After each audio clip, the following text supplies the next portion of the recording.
Welcome to the first episode of Second and Short. It is November 2nd, 2022. All right, we're starting with the college football playoff rankings. They came out 20 minutes ago, 30 minutes ago. Give or take. Yeah, and it's ridiculous. I agree. Yeah, like, how do they put Tennessee at number one? I don't know how. I mean, I understand their whole point was it depends on what it is right now, but Georgia is still the reigning national champion with an undefeated schedule so far. How are they not number one though? Yeah, no, it's ridiculous. And like putting Ohio State over Georgia when Ohio State, as much as you want to say that Georgia hasn't really faced much other than Oregon at the beginning of the season, Ohio State had a close game against Notre Dame week 1. Yeah. And the best opponent they've played since then was Penn State, and they only won by like 13. Well, I mean, they do the same damn thing for Ohio State every year. They don't play anybody all season long. I mean, same with Michigan. They don't play anybody all season long, then get to the playoffs, get their asses handed to them by, Georgia, Alabama, whoever in the SEC is there. Heck, a few years ago it was Clemson. Because they don't play any real teams all season, and they claim they do, but they never do. Yeah, and like the only reason that like Ohio State might look good by the end of the season is because they're going to have Michigan in the last week of the season. Yeah, and Michigan, just like Ohio State, is always overrated. Yeah, they get these great recruiting classes and all that, and yeah, they're a great team, but they're never going to be an amazing team because they don't play enough good teams to build them to be the greatest. That's why Alabama is always winning championships. Georgia, LSU. I mean, that's just the most recent for the SEC. But like, if you look across the board at this top 25 right now, Ohio State and Michigan only play 2 of these teams. Mm-hmm. So, and it's 15 and 16. And honestly, Illinois at 16 is crazy. I mean, I'm really happy they're looking good, but at 16, I mean, as you were stating with Alabama, trying to make them look a little better, I think they put Illinois at 16 to make Ohio State and Michigan look better. Yeah, and just to hit on that Alabama thing, because I said it before we were recording, is the College Football Playoff Committee wants Alabama to look good. Every year, they do the same thing, especially in the years where Alabama lost a game before the playoff rankings start. Mm-hmm. So you put Alabama at 6, which, sure, they can be at 6. I don't care. Because as much as I want to argue that TCU is better than Alabama, I'm not gonna. I don't know if I could say that, because I think if they played head-to-head at a neutral site, even at a neutral site, I think Alabama would still win. You think they would win at TCU? At TCU, I think it'd be we've seen Alabama's been on the road this year. Yeah, they have not played well on the road, so it's hard for me to say fully yes. But I would, if they were to, I'd put my money on Alabama. Yeah. I think they're the better team. Exactly, and so with them putting Tennessee at 1, it makes that loss to Tennessee mean that much less to Alabama's year. It's like, oh, well, they only have 1 loss, and it's to the best team in the nation. Yep. And so if Tennessee just holds on to that, everybody is going to just write off these teams that are even ahead of Georgia. If Michigan loses to Ohio State, Michigan out. Clemson out. It doesn't even matter if Clemson goes undefeated, because if Alabama only loses to Tennessee and then they win against Tennessee in the championship, you could see Alabama at 1 or 2, and then they've got a home, or they don't really have a home game. They're the home team in the first round of the playoff. Now, I want to give you a scenario here. You got Tennessee loses to Georgia this weekend. Alabama wins out, and it's Georgia, Alabama. And then Alabama wins the SEC championship. So you have 11-1 Tennessee, 1 loss to Georgia. 11-1 Georgia, only lost to Alabama in the SEC championship. And then 11-1 Tennessee.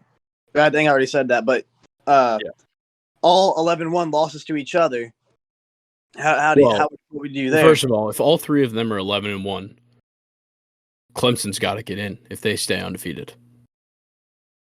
So that and the winner of Ohio State Michigan has to get in. Yeah.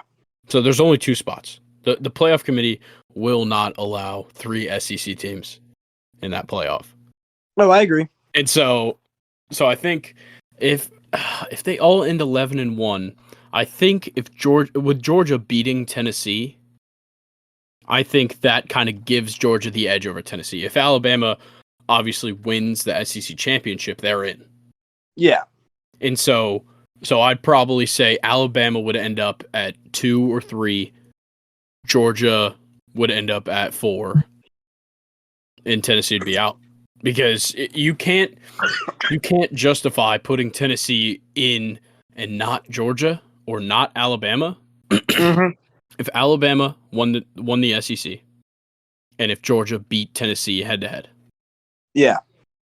I don't see a world where the college football playoff committee can get away with that. Well, and that's kind of where I see the issue of them wanting to expand college football playoffs for a scenario like that. Although it's not just for SEC teams, it's for every team.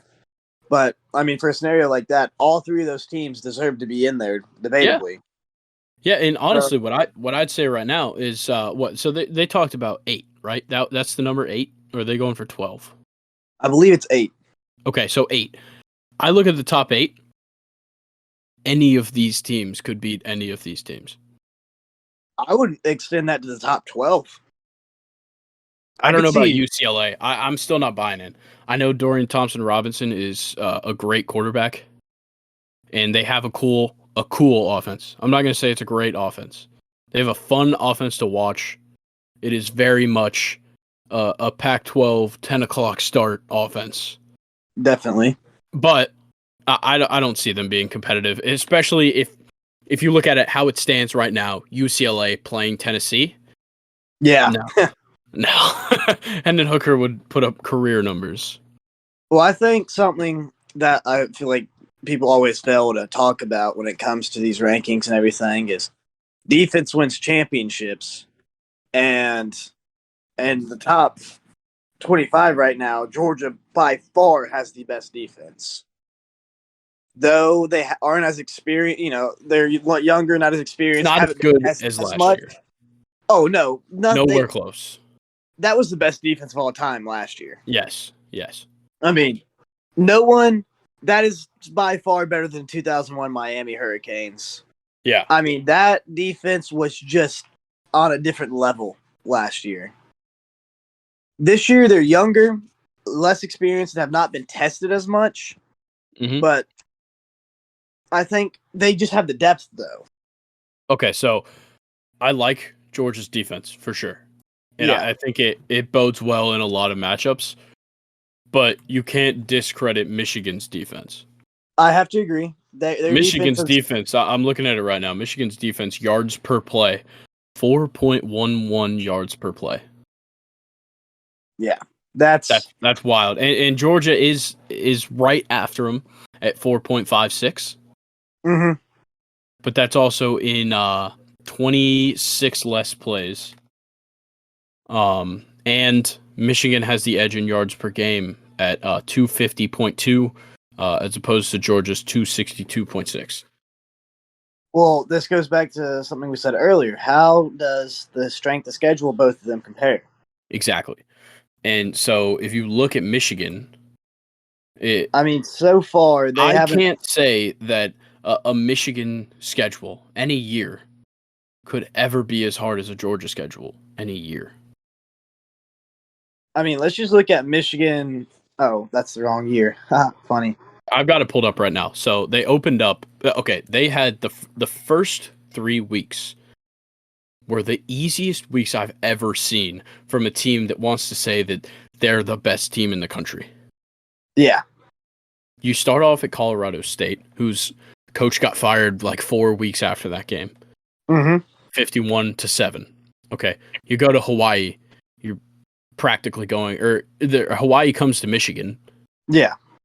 56-10. And then you bring that lazy program UConn, who honestly needs to be in the FCS, that you bring them to Ann Arbor and you win 59-0 because of course you do. It's UConn. Okay, so you start 3-0 and you gave up 17 points in your first 3 games total. Cool. You go to Maryland facing, I think Talia was the starter for that game. I believe so. 34-27, and that game was close the whole damn time. Yeah. And then Iowa, one of the worst offenses in college football, still put up 14 on you. Like, it doesn't make sense. They've had one ranked opponent. I think maybe Iowa was ranked at the time. But Maybe. Penn State is the only one. In the Penn State game was an impressive win. I'll give him that. That rushing game was insane. Blake I'll Corum give them that. really The made a Penn State case game for was, himself. rather impressive. Yeah. And then obviously Michigan State. That's a whole nother story. And that's mainly like the 29-7 doesn't matter with this game. It's all about what happened afterwards. Mm-hmm.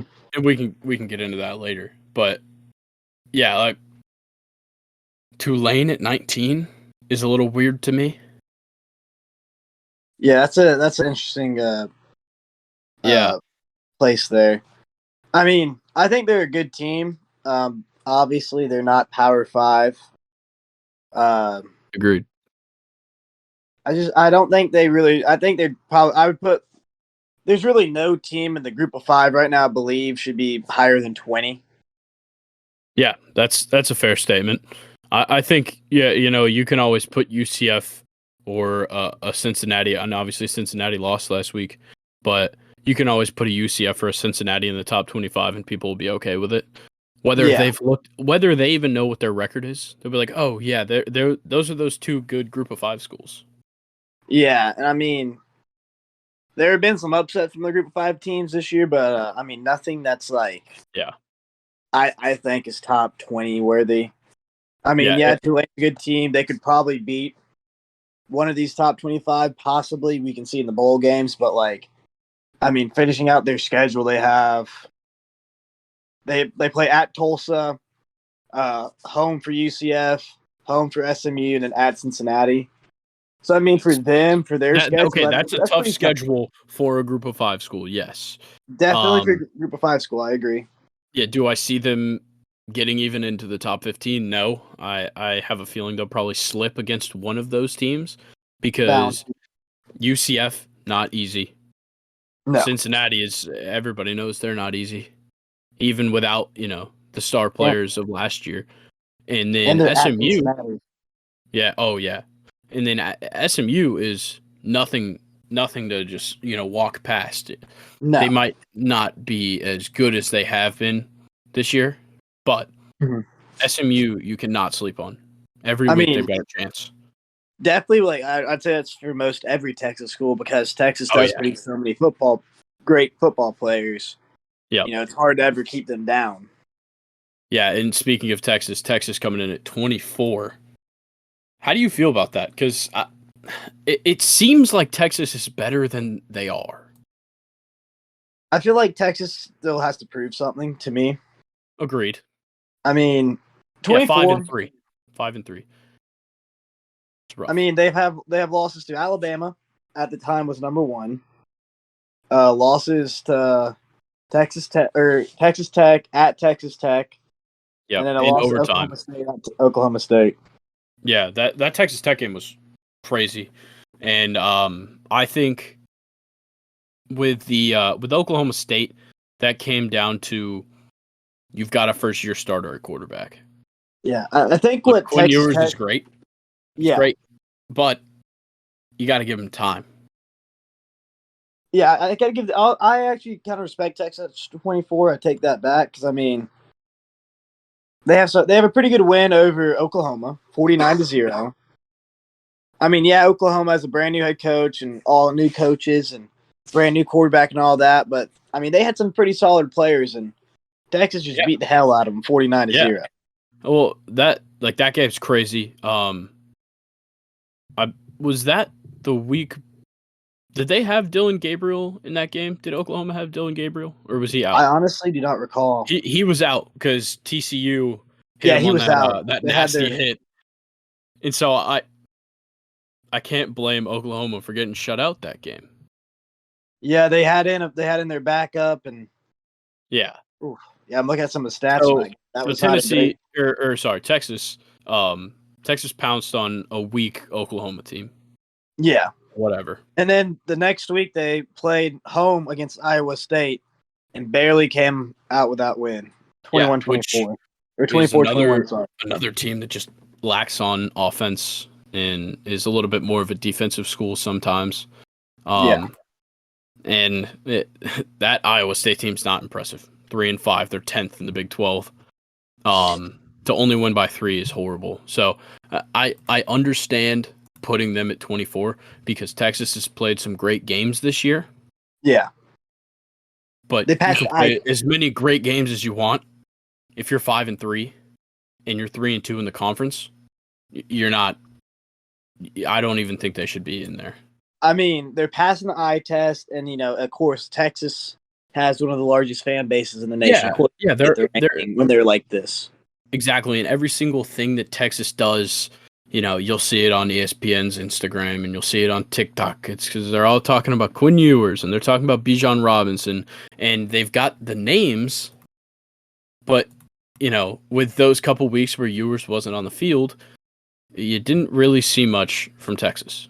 Yeah, I mean, the only way I can say Texas should be ranked in the top 25 is if this weekend they can go to Kansas and pull out a win. Yeah. If they beat Kansas State, that's a statement. Kansas State.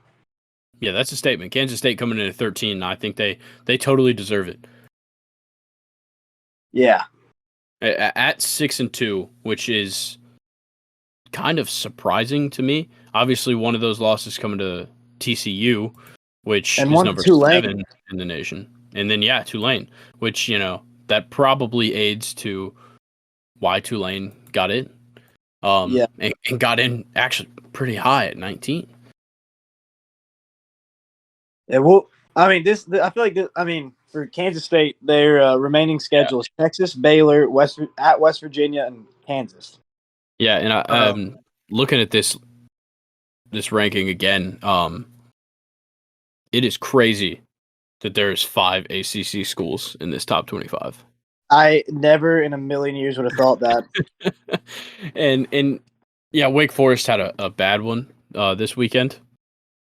But they weren't the number 10 team in the nation. No, they just got put there. Yeah. Yeah, Sam Hartman. It seems like Sam Hartman's been there a while. I feel like he's been there forever. Yeah. But I'm pretty sure he's had a few his red shirt year. I'm pretty sure he had a medical red shirt one of these years. Gotcha. Yeah. I mean, we of course could be wrong, but Syracuse is questionable. Syracuse they couldn't capitalize on that Clemson game. And the fact that Notre Dame came to Syracuse and beat them 41-24. Yeah. And I don't even know. Notre Dame's not even in top 25, are they? No. I mean, I don't know if I would have Syracuse in the top 25. Yeah. Well, in Notre Dame beating Syracuse and Syracuse being number 16 would make me think that Syracuse would drop a little bit lower than 20, and maybe we would see Notre Dame sneak in at 25 or 24. Yeah, I mean, that was very... I mean, yeah, I don't know how... I'm looking at their schedule now. This makes no sense how they're still ranked. I think they're getting it because they're giving NC State a little. But, I mean... I guess. Their only wins are to Louisville, who, I mean, the last few years have kind of been a poverty franchise. Yeah. Program. Well, then a UConn win, a Purdue win, which they barely won, by the way. Home, 32-29. Yeah. Barely beats 22-20. I mean... And then you've got North Carolina at 17, which I get it because they're 7-1. They're first in their division in the ACC. So I understand putting them there. All right. But just like Syracuse, they lost to Notre Dame. See, there's some. I don't know what is up with Notre Dame team this year. I mean, because they lose the ones they should win, and they win the ones they should lose, except for week 1. But yeah, this team's weird. This Notre Dame team. They just, obviously, first year of a new coach, trying to get everything together. So I think he'll be okay. Yeah, I think they'll be a good team if we keep giving some time. But I mean, 5-3 is not too bad for them. I mean, I'm not the biggest Notre Dame fan in the world, but I mean, they should have beat Marshall, and they should have beat Stanford. Yeah, both of those were home games. How do you lose those 2 games? Exactly. And I think that can often be put at the fault of a freshman head coach. Yeah, but they've got. I haven't seen much talent on this team. Yeah, I have to agree. I haven't seen a standout guy. They don't have a lot of people were talking. Who was their quarterback last year? Oh Lord, I can't remember his name for the life of me. But everybody was talking about he was running the offense pretty well, and Notre Dame's always got a good tight end for some reason. Yeah, and they had Kyle Hamilton at safety. They had some guys that looked like they were going to have some NFL play. And then, before that, like the Chase Claypools and guys like that kind of gave people a reason to pay attention to Notre Dame. There's no reason this year to pay attention to Notre Dame. I have to agree. I think that kind of goes to them a lot. Which, I mean, speaking of Notre Dame, I can't help but bring this up. Why did Brian Kelly leave the safest job in America? Because I think there's only one reason, and it's that he got no respect coming in 5th every year. I mean, I was about to start hating on him, so yeah. Yeah, he knew that he had to leave and go somewhere and actually prove himself if he wanted to get respected whatsoever. Also, pretty hard to recruit at Notre Dame compared to LSU. I mean, yeah, Louisiana is a top 10 producing state for athletes. Yeah. So, I mean, I get why you want to leave, but I mean, personally, as me looking from the LSU standpoint, I think that was a bad hire because he's older. I don't think so. I think the reason they got him is because they wanted 3 to 4 years of him to keep the program winning, potentially getting to a national championship again or back to the playoffs. But I think they only want him for a few years so they don't just fall off completely. They needed a good coach until they find their next guy. They need someone because I'm personally tired of these big schools, especially like LSU and these LSU, Auburn, Florida, Tennessee going through head coaches every 2 to 3 years. I mean, yeah, that's of course. And it's because they are programs with high expectations. Well, yeah, but I mean, let's look at Florida. The boosters control those schools. It's kind of like Texas. Yeah. The boosters have all of their stake in those teams and how those teams play. And so when things aren't going well, the people that control the entire program make the decision to get them out of there. Yeah, and I'm surprised. I'm surprised that they do. I mean, you got to what the boosters don't realize though is you got to give them more than. I mean, there's a lot of coaches that only get 2 years. Yes. I mean, I don't think Brian Harsin was the answer for Auburn, but they gave him a year and a half before they gave him. We'll talk about that more later as well. I don't want to talk about Auburn because we're talking about, the teams that are worthy of making the top 25, and they're not for this conversation. But, I don't know what's up in Notre Dame this year. But, back to the Brian Kelly thing. What I wanted to say is that I think they made that move because they were looking for a culture shift in Baton Rouge. Because, okay, you had Edo, he is a different beast. He is not like any other head coach. I mean, before him, they had Les Miles. Crazy. Yeah, and that's what I'm saying. That's what I was about to get to. Is you had Edo, and he's a lunatic. Mm-hmm. And then you had Les Miles, and Yeah, he's crazy. Yeah, he ate That's one grass. way to Like, put it. And so I think LSU was looking for a little bit more of a professional. And yeah. Brian Kelly's a professional. I mean, they had that with Nick Saban, Yeah, and I think they want to for get sure. back to that. But I think something that they bring it up in ESPN and College Game Day a lot is everyone is looking for the next Nick Saban. And when it comes, and Yeah, that's another reason why these coaching changes go by so quickly. Is what Nick Saban, it took him 1 year to win a national title at Alabama, 2 years to win one at LSU. I mean, not everyone's going to be the Nick Saban. Nick Saban is the greatest of all time for a reason. and here's a tip to all the prospective SEC head coaches or college football head coaches. Don't try to be Nick Saban because you can't. No one. will ever be You Nick need to Saban. be yourself. See, look, Kirby Smart is not Nick Saban. Yeah. He may have worked with Nick Saban, but he's not Nick Saban, and that's why he's doing well. Josh Heupel is not Nick Saban, and I think Josh Heupel's going to get a bag. Oh, yeah. I mean, look at Lane Kiffin at Ole Miss. Yeah. He is if you talk about anybody in college football, I mean, look at the state of Mississippi. You have Lane Kiffin and Mike Leach. Yeah. At Mississippi State. Him. You got the two craziest motherfuckers in in Mississippi. Yeah, the two most the strongest personalities in college football reside in the state of Mississippi. Oh my God. The only way it could get better is if they hired Mike Gundy at Southern Miss. Literally. Hell, you got Deion Sanders at Jackson State.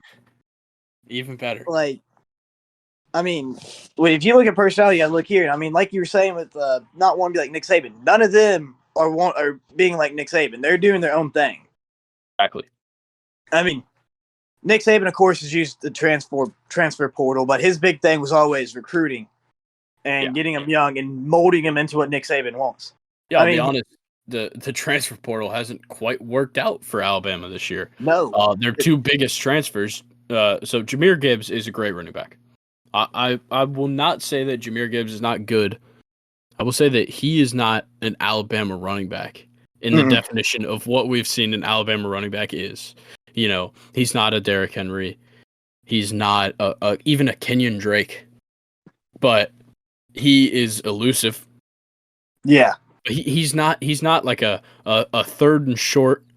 Get you those couple yards. Yeah, that's exactly what I was thinking. He's either good for -1 or 25. This is why I also don't like Bill O'Brien at Alabama, is because Alabama and Nick Saban, their bread and butter has been the running the ball. They run the ball.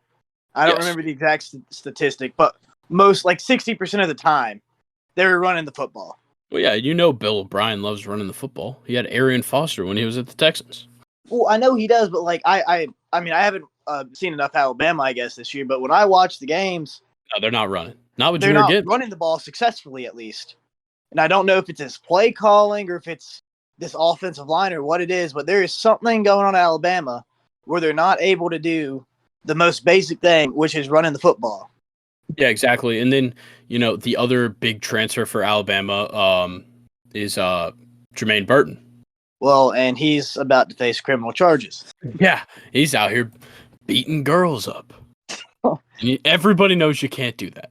You know what? Look, Michigan State guys, they're just going to get a suspension because they beat up other football players. You can't just blindside block a girl. I don't know. I understand everybody gets upset, irritated, and something like that. Like, you think you should have won. You played a great game, whatever. Yes. Emotions can get the best of people. Yeah, emotions get you, but you need to get that. And that's something else that this season with Nick Saban that has been different than any other season for him. The discipline on that field has been horrendous. Yeah. The penalties are insane. Yeah, like that Texas game. Oh, my. They lost the game to Tennessee because they had over 100 yards in penalties. Yeah. That is not a Nick Saban coach team. I don't know what is going on in Alabama. I guess Nick Saban's been smiling too much or something because, they have been very undisciplined. Yeah, but guess what? It's not a Nick Saban team, and they're still number 6. And That they is only have true. one loss. And I'll be frank, they're going to make the college football playoff. I mean, I think the thing with Alabama is not only do you have the name Alabama, Nick Saban, the greatest of all time head football coach, you also have to look at, we know the rankings loves this, the recruiting class. Yeah. They love the recruit. I mean, look at Texas A&M was number 6 coming into this season. Yeah. And week 2, they lost to Appalachian State? Yep. A team who's barely won in their own conference. Yeah, but then Texas A&M can keep it close against Alabama. You know, granted it was Jaden Milroe, but I mean, this goes back to what I was saying about them at Tennessee. Not only has Alabama been having a lot of trouble on the road this year, but they are letting the penalties kill them. Yeah. They cannot stop making the mistakes. I mean, I just gets like a broken record, but you have to be disciplined if you're going to play for Nick Saban.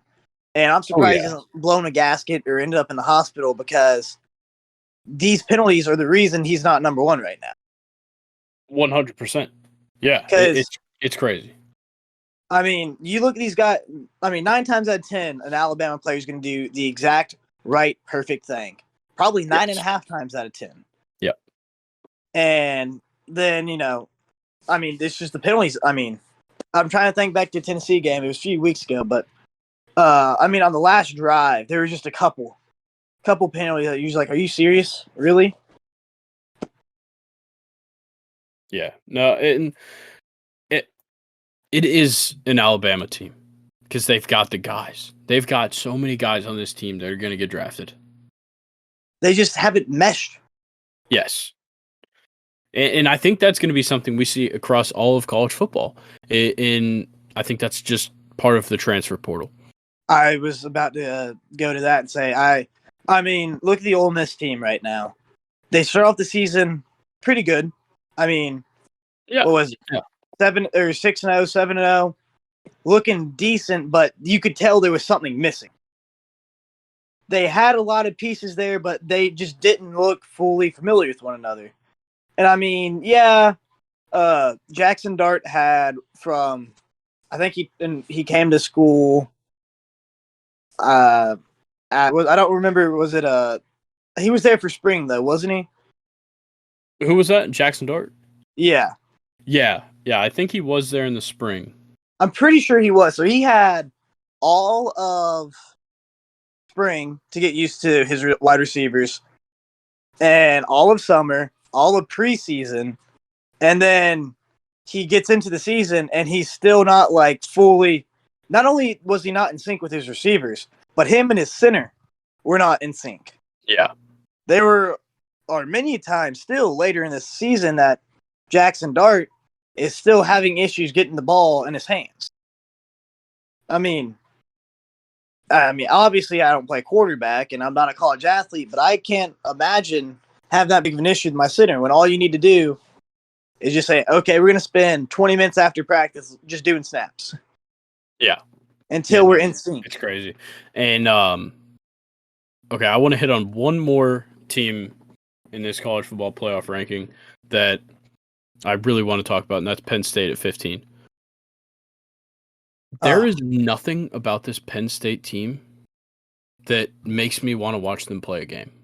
I genuinely do not like this Penn State team at all. It's crazy. Like, Sean Clifford is like 30 years old.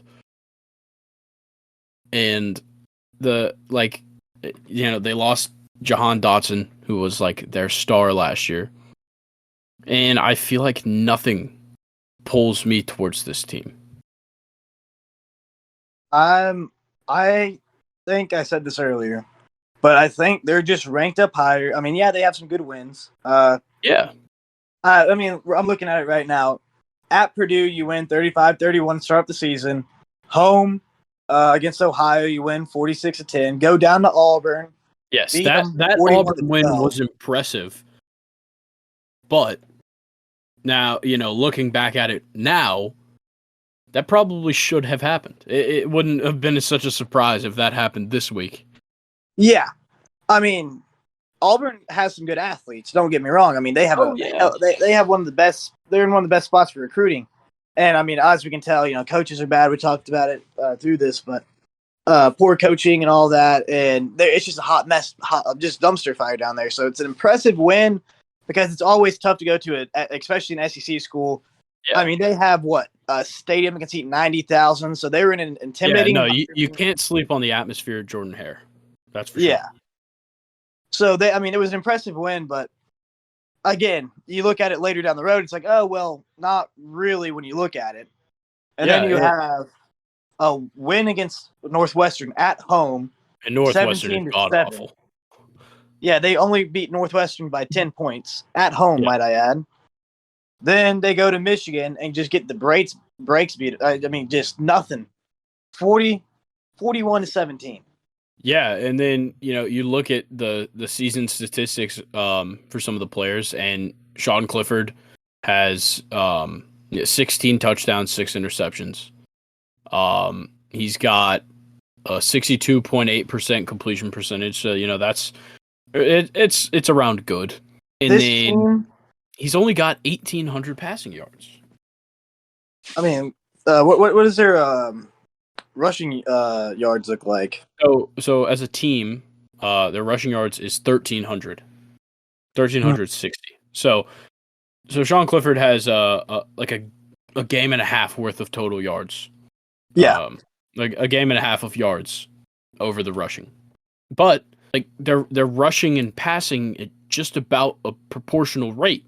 I mean, so this team confuses me so much. I think the reason that we said it earlier, I think the only reason they're as high as they are is because they're undefeated minus the 2 ranked teams they play. They played 2 ranked teams this year, number 2 and number 5. The only ranked teams on their schedule, by the way. And they go to Michigan, get murdered. Holding Ohio State to the fourth quarter.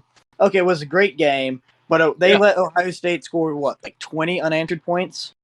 Yeah, well, Sean Clifford had an out-of-body performance. That wasn't Sean Clifford at quarterback. I refuse to believe that. Yeah, he got possessed by the spirit of Joe Burrow or something Yeah. I don't know what it was, but I mean, they looked great, and then in the fourth quarter they gave in. Yeah, and ridiculous. They want to say it's the week in, week out. I mean, for the eye test, for me, this doesn't pass.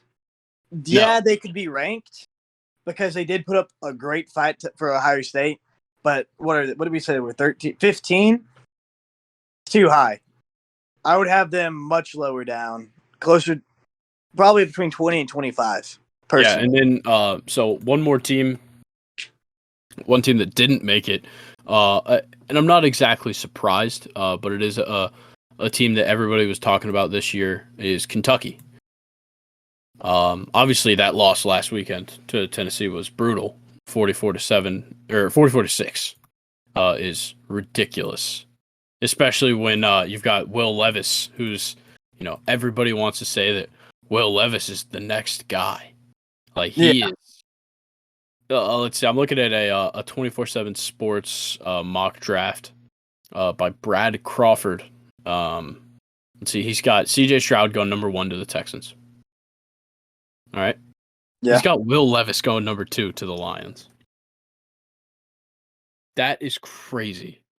He's a good quarterback. Is he? He's a good quarterback, but he is not that good. Nowhere close to that good.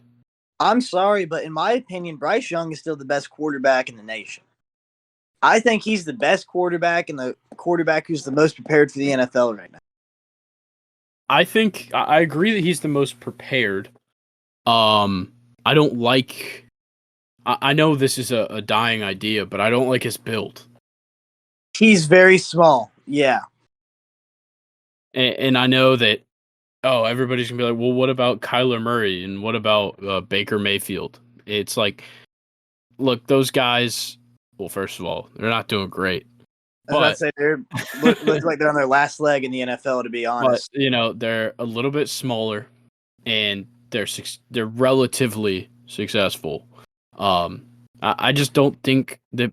I do think Bryce Young is better. I think C.J. Stroud is the best quarterback.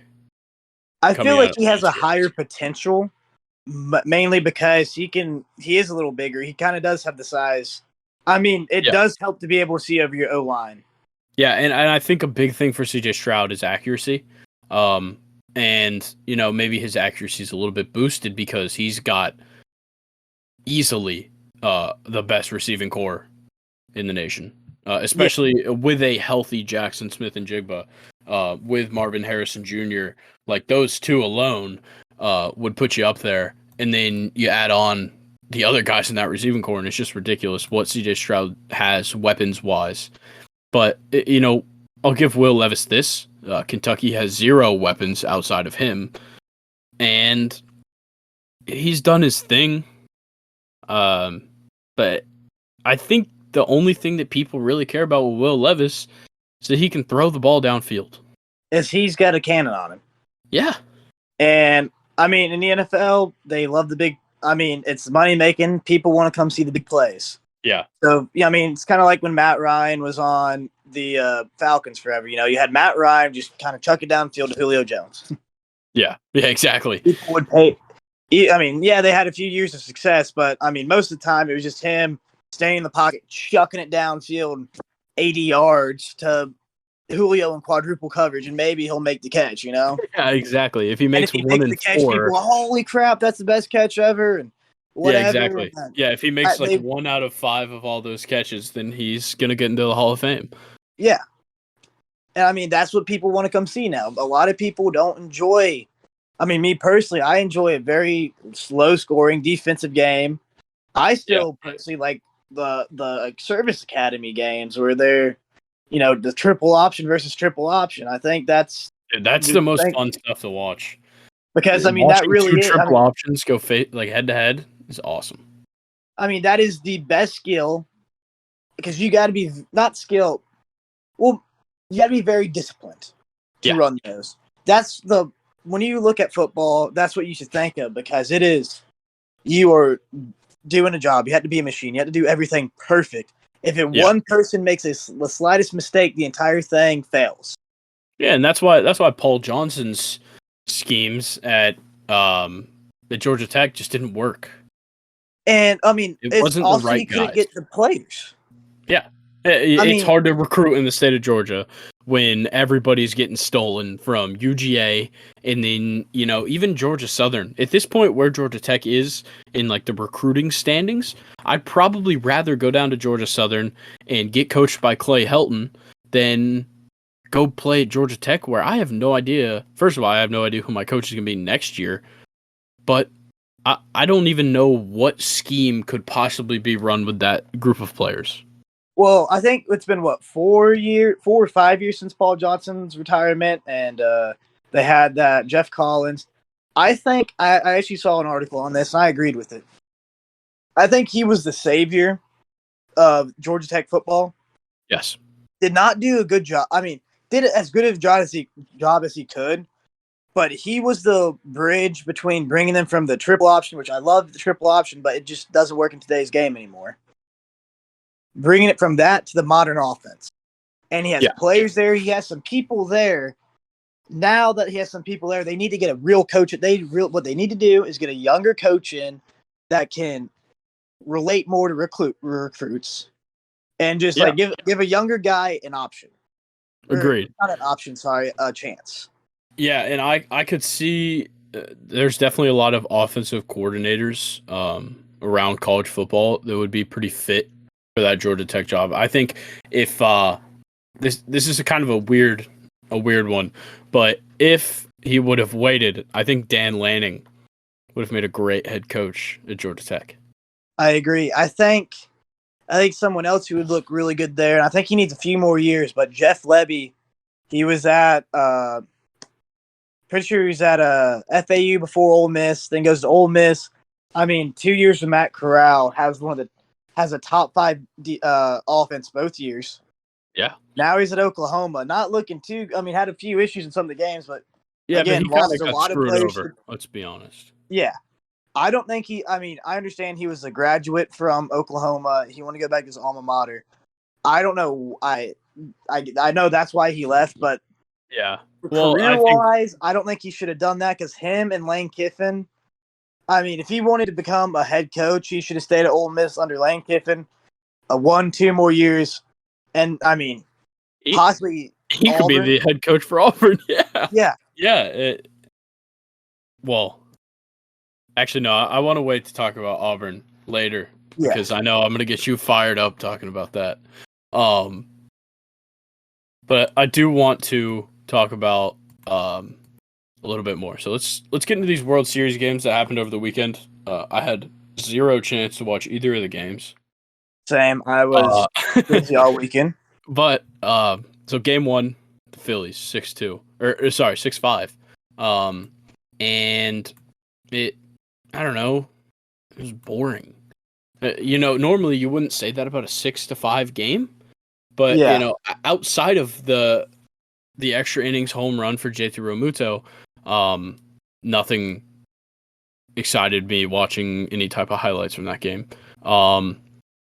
The a couple great defensive plays. I don't know where Nick Castellanos' glove has come from. It's crazy. And then the Stros come out game 2 and they take care of business.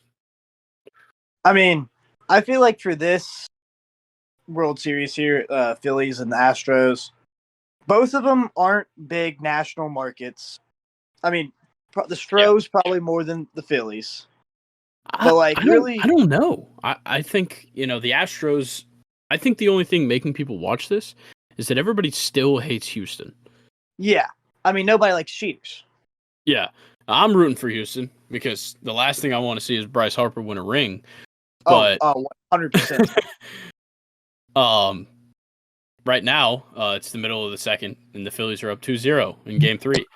So I don't even know how to feel about this series. The pitching matchups are pretty even.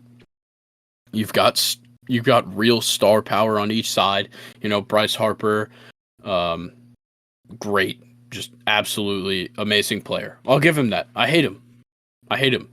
He's one of the best players in this generation. Oh yeah. And then you've got Yordan Alvarez, who, I guess I can't put him as like the up and coming talent title anymore. He's been in the league for, I want to say 3 years now, and he hits bombs. And then Schwarber, obviously everybody loves Kyle Schwarber. Oh yeah. Like when he was with the Cubs when they won in 2016, like that guy is fun. So, and then you also have a first ballot Hall of Famer, Justin Verlander, pitching in this game. 2 guys that are consistently going to be preseason Cy Young nominees in Nola and Wheeler, and it definitely makes for a star-studded World Series. But I don't think anybody's watching this. It doesn't seem like anybody cares. I'm asking around. I have the only people I know that are watching it are my friends in Philadelphia and my friends from Houston. Yeah. No one else is really. I think that's kind of the thing with the MLB, though. If you look at the statistics, every year their ratings are going down. Yeah, and actually, as we're talking about this, I have it on above me. Alec Boehm just hit a solo shot, and it is the 1,000th home run in World Series history. Wow. That's sick. I'm so mad that it was Alec Boehm. Yeah. But let's oh no, continue. I mean, like it's just this. I mean, every year, baseball. I'm not saying like I like baseball, so it's not getting uninteresting for me. Yeah. But it's like they're not only is it like it's going down because they're making it so hard to watch baseball too, though. Yeah, it's like fair. If I buy MLB TV, I should be able to watch the Braves from wherever. I live in Mississippi, and I can't watch the Braves here because they always have it blacked out. Yep. They have the Braves blacked out here. They have St. Louis blacked out here, and I think the Cubs maybe. That's crazy.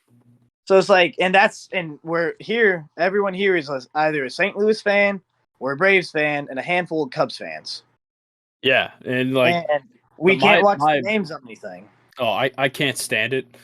I can't stand MLB TV's blackouts. They're ridiculous. Like even living just outside of Atlanta, you know, I would love to be able to just watch a Braves game on the MLB app.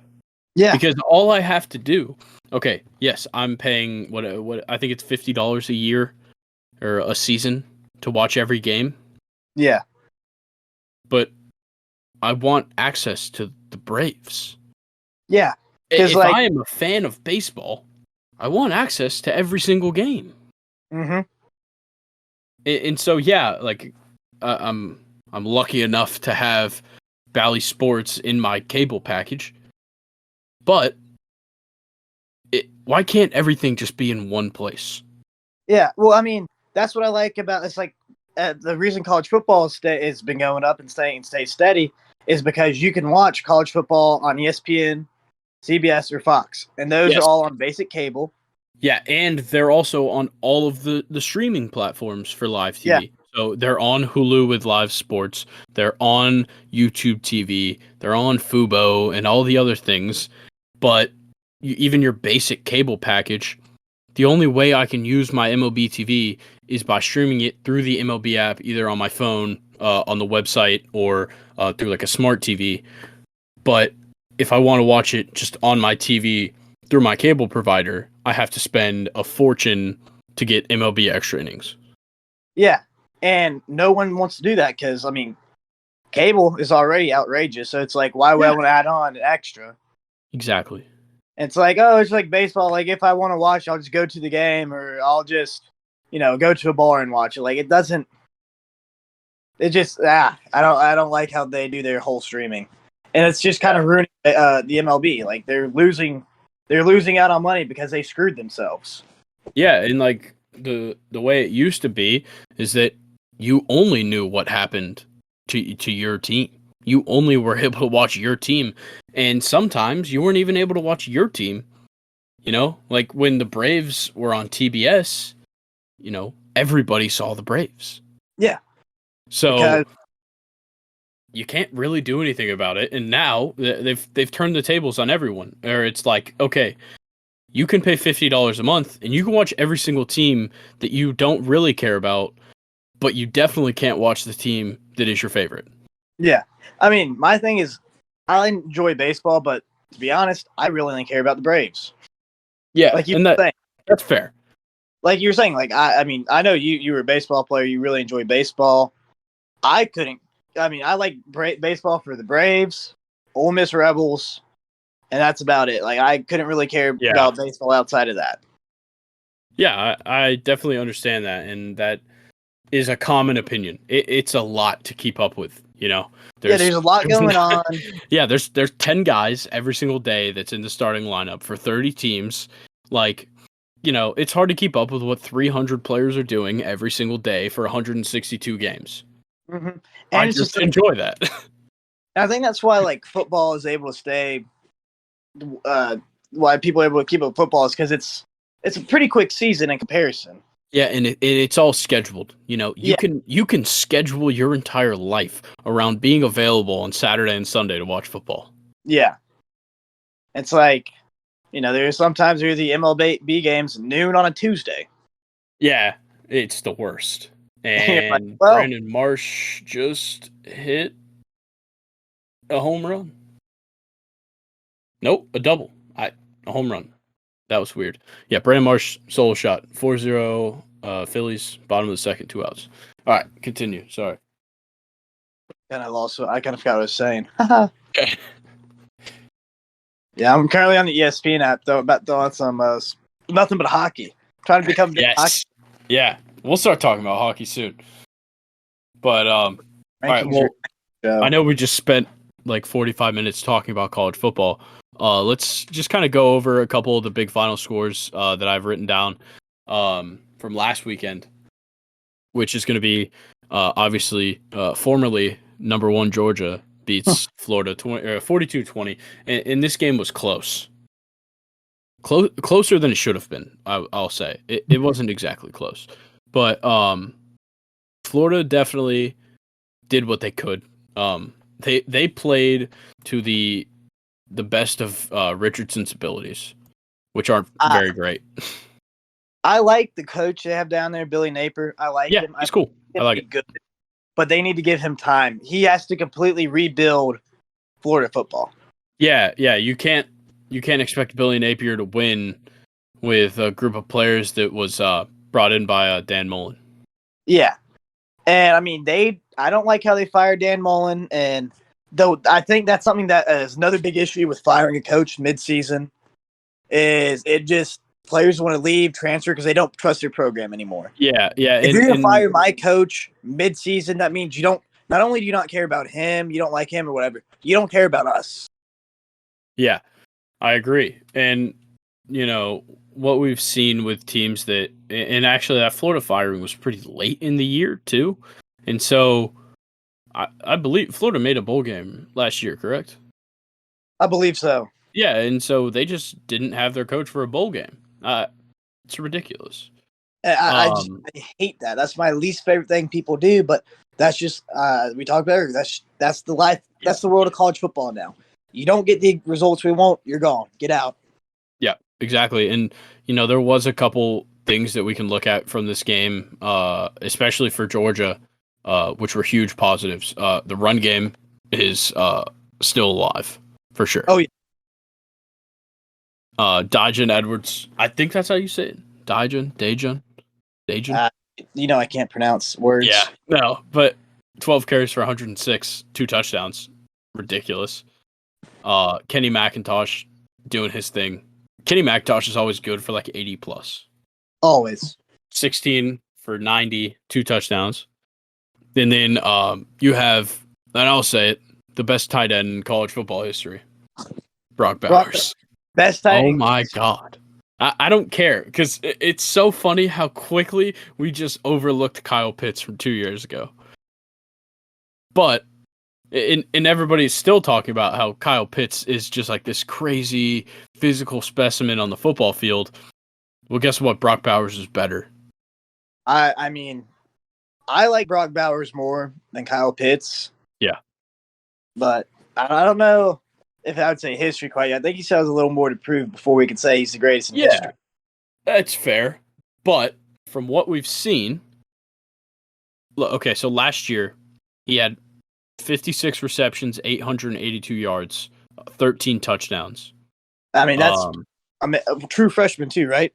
Yeah, true freshman last year. Okay, so far this year, he's already at 31 receptions for 547 yards, 3 touchdowns. So he's not really getting incorporated in the touchdowns on the receiving end, but where they're really and really weirdly using him is the run game.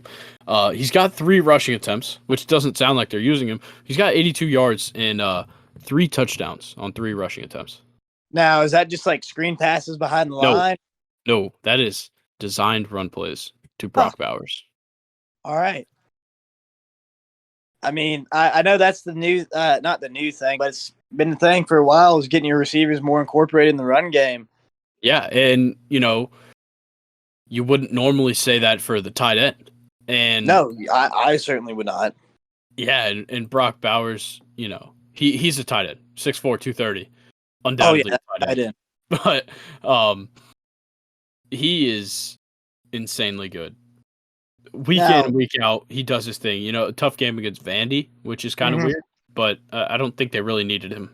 Everybody has a little bit of an off game, Yeah, but I think Georgia knew what they were going up against. We knew what they were going up against in AJ Swan.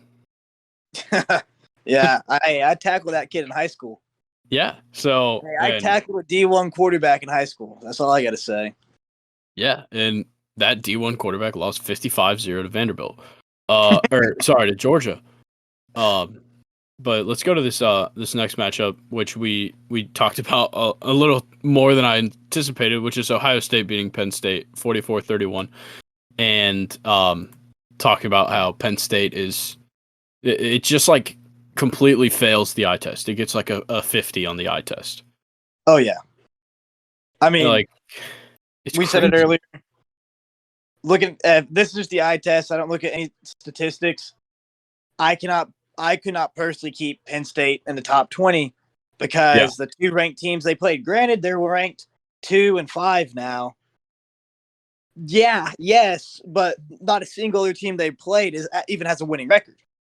Yeah, exactly. So they should not. You can keep them ranked, but I would say 23, 24, 25.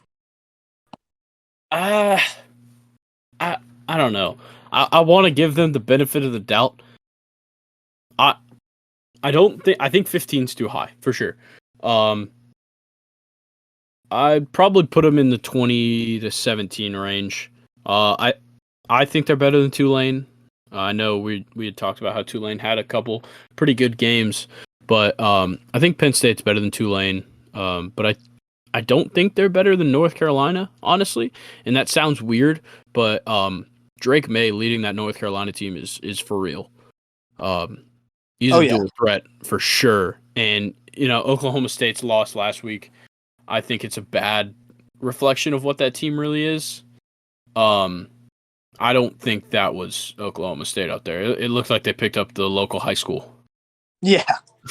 I mean, anytime you get shut out, no matter the score, whether it be a million to 0, you look bad. Yeah, and they sure as hell looked bad. But we'll move on to another team that looked absolutely abysmal. We'll look at Tennessee beating number 19 Kentucky. Now let me say something on Kentucky. Oh, please. Let's just look at their schedule real quick from this year. Yeah. They beat they beat Miami, Ohio for their opener, 37-13. Go down to Florida, beat a Florida team who I don't know exactly. They were in a weird situation with that Florida team because that Florida team was riding real high. Excuse me. They're riding real high after beating kind Utah, of an unpredictable win. Yeah. Oh, yeah. I think they were like number 6 to start the season. A&M was 6, but they were somewhere around there, 5, 7. But yeah, Florida was not supposed to win that game. That's for sure. So they were they came in. I don't know how Florida pulled off that first game. I mean, Anthony Richardson that first week, he looked like he was going to be. Oh, he looked like the Heisman. He looked like the number 1 overall pick in the draft. And then he gets absolutely humbled week 2 against Kentucky, and it's all downhill from there. Yeah, wins 26-16 at the Swamp. Good win. Beats Florida. I mean, anytime you beat an SEC team at an SEC school, minus Missouri Vanderbilt, it's a good win. Yeah, because usually these are pretty intimidating environments. Yeah. Two cupcakes, beats Youngstown State 31-0. And they got by Northern Illinois by the skin of their teeth at 31-23. Yeah. Then they come down to Ole Miss, middle of the day, hot out there. They, last second drive, end up, Will Levis, second fumble of the game, fumbles the ball, turns it over, they lose the game. Okay. Did they deserve to be number 7 at this point? No. And then Kentucky should not have been ranked any higher than probably 15, to be honest. Yeah. We stated this earlier. Will Levis is highly ranked in the NFL draft, and they were looking fine because they didn't really play anybody. Yeah, but it's also that he appears to be a teachable pro-style quarterback. Yes. He is if you look at history, he is a starting quarterback in the NFL. He's got the rocket arm. He's not really a runner, but he can when he needs to. He's what guys look for when they're looking for a guy that they want to draft kind of late in the first, maybe mid-second. Let him work under their first string quarterback for a couple years and then bring him in. He's going to be like the prodigal son for some pretty good team that can get him at a later draft pick. Now, they kind of switched off to Kentucky. Someone that could have done that is when I look at him, I don't know why, but I kind of think of a lot of Matt Ryan. I said this earlier. But, kind of just has a cannon on him, makes pretty good decisions, can, like you said, can run the ball if needed. I think, now Matt Ryan is no longer. Yeah, Matt Ryan can't even. Is no longer going to be playing. I said this. I've been saying this for years. He should have retired 2 years ago. I liked him. He seems to be a great dude. He was great in Atlanta. He did a lot for Atlanta. With that being said. Yeah. his time definitely went by him. For sure. Yeah, time But crept up on him after that Super Bowl loss. I definitely think what Atlanta should have done is there have been other quarterbacks like Will Levis that are very similar to him, but they should have drafted and learned under Matt Ryan. But now, I mean, Atlanta is going in a completely different direction. But now getting back to Kentucky, that's just completely off topic. Yeah, no But worries. Plays Ole Miss, plays a tight game against Ole Miss. Something that I saw, I mean, especially as we know now, this late in the season, Ole Miss, I mean, horrible defense. Yeah. I mean, they do. that defense, but you can't deny the run game. Quinshon Judkins is ridiculously good. The fact that Quinshon Judkins is not even in talks of the Heisman contention right now, even though he leads the nation in broken tackles, leads the nation in yards after contact. I mean, he has the most touchdowns. He's tied for the most touchdowns in the SEC as a true freshman. Yeah. I mean, 14 touchdowns. Like, that's crazy. The fact that he's not, I mean, that running game for Ole Miss is great. And I don't think that day it displayed pretty well, but I mean, Kentucky had a good game against Ole Miss. And I mean, Will Levis could not do much against that Ole Miss defense, which we have seen now. You know, you can run through them they're Swiss cheese defense, to quote Nick Saban. Yeah. I mean, agreed. You can run through them like it's nothing.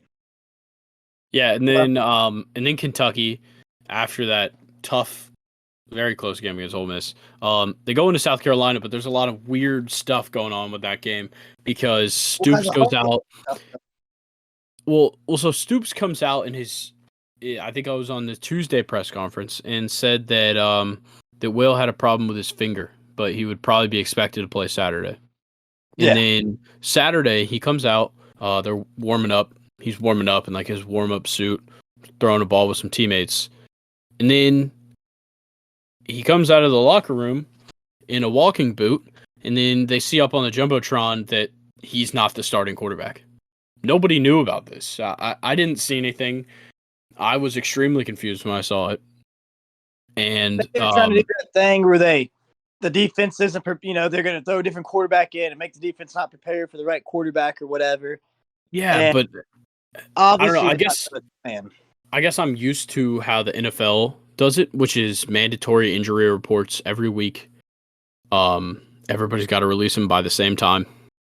Well, I feel like he was more of a game time decision. Yeah, and that's fair enough, but nobody really knew that. What we knew was that there was a problem with his finger. Nobody had heard anything about a foot injury. What obviously looked like their offense didn't know what they were going to expect. Yeah, because they only put up 14 points on I wouldn't say struggling South Carolina team. I'd say they're in a transitional phase. This is the beginning of Beamer, and I think he's going to be a good coach. Do I think he's going to even have them finish in the top 10 once? No. But I think he'll be serviceable for a few years. Maybe pick up a couple of nice recruits, put a couple guys into the league. But I don't see him being similar to Steve Spurrier when he was there. Yeah. And I don't think he'll be as good as Steve Spurrier when he was there, because Steve Spurrier, in my opinion, is a better coach. Yet, I know Beamer's still very young, and has a long ways of his career left. But I don't think he's going to be as good as Steve Spurrier. He's going to be he'll get him to about 7-5, 8-4 most years. Maybe he'll have a surprise year of a 10-2. Who knows? Yeah. But I have to agree with you. I don't think they'll ever be a playoff contention team. I don't think South Carolina, no matter who they get as a head coach, unless it's Nick Saban, will ever be a top 4 contending team, because not only do they get their recruits stolen from Tennessee, Georgia, Bama, North Carolina, and Clemson. And Cincinnati. Yeah. I mean, they have to compete with Clemson in their state. Then out of state, they compete against Georgia, Tennessee, North Carolina, Alabama, Florida. Because, I mean, they're all right there on top of each other. Yeah. So I don't think he's going to be, their god, but he will get them to be good enough. And that's all they want. That's all South Carolina wants, is a winning football program. Agreed. And then we can kind of just gloss over this one. The win over Mississippi State. Mississippi State is a fraud. They were a Oh, fraud yeah. ranking. Oh, yeah. They can only play good at home. Yeah, and that's just how Mike Leach is made. All of his teams do the always. same thing. But then we get to this week's game against Tennessee, and this is where I wouldn't say this is like the true Will Levis. Like, we didn't expose him or anything. But we definitely saw the worst he's been. 16 for 27, 98 yards, a 3.6 average, 0 touchdowns, 3 interceptions. That put him at a QBR of 16.4. That's abysmal. I mean, it's ridiculous. Will Levis kind of reminds me of especially last season, Matt Corral, who, he has a Heisman contender, all this, but Matt Corral never had a game that horrid.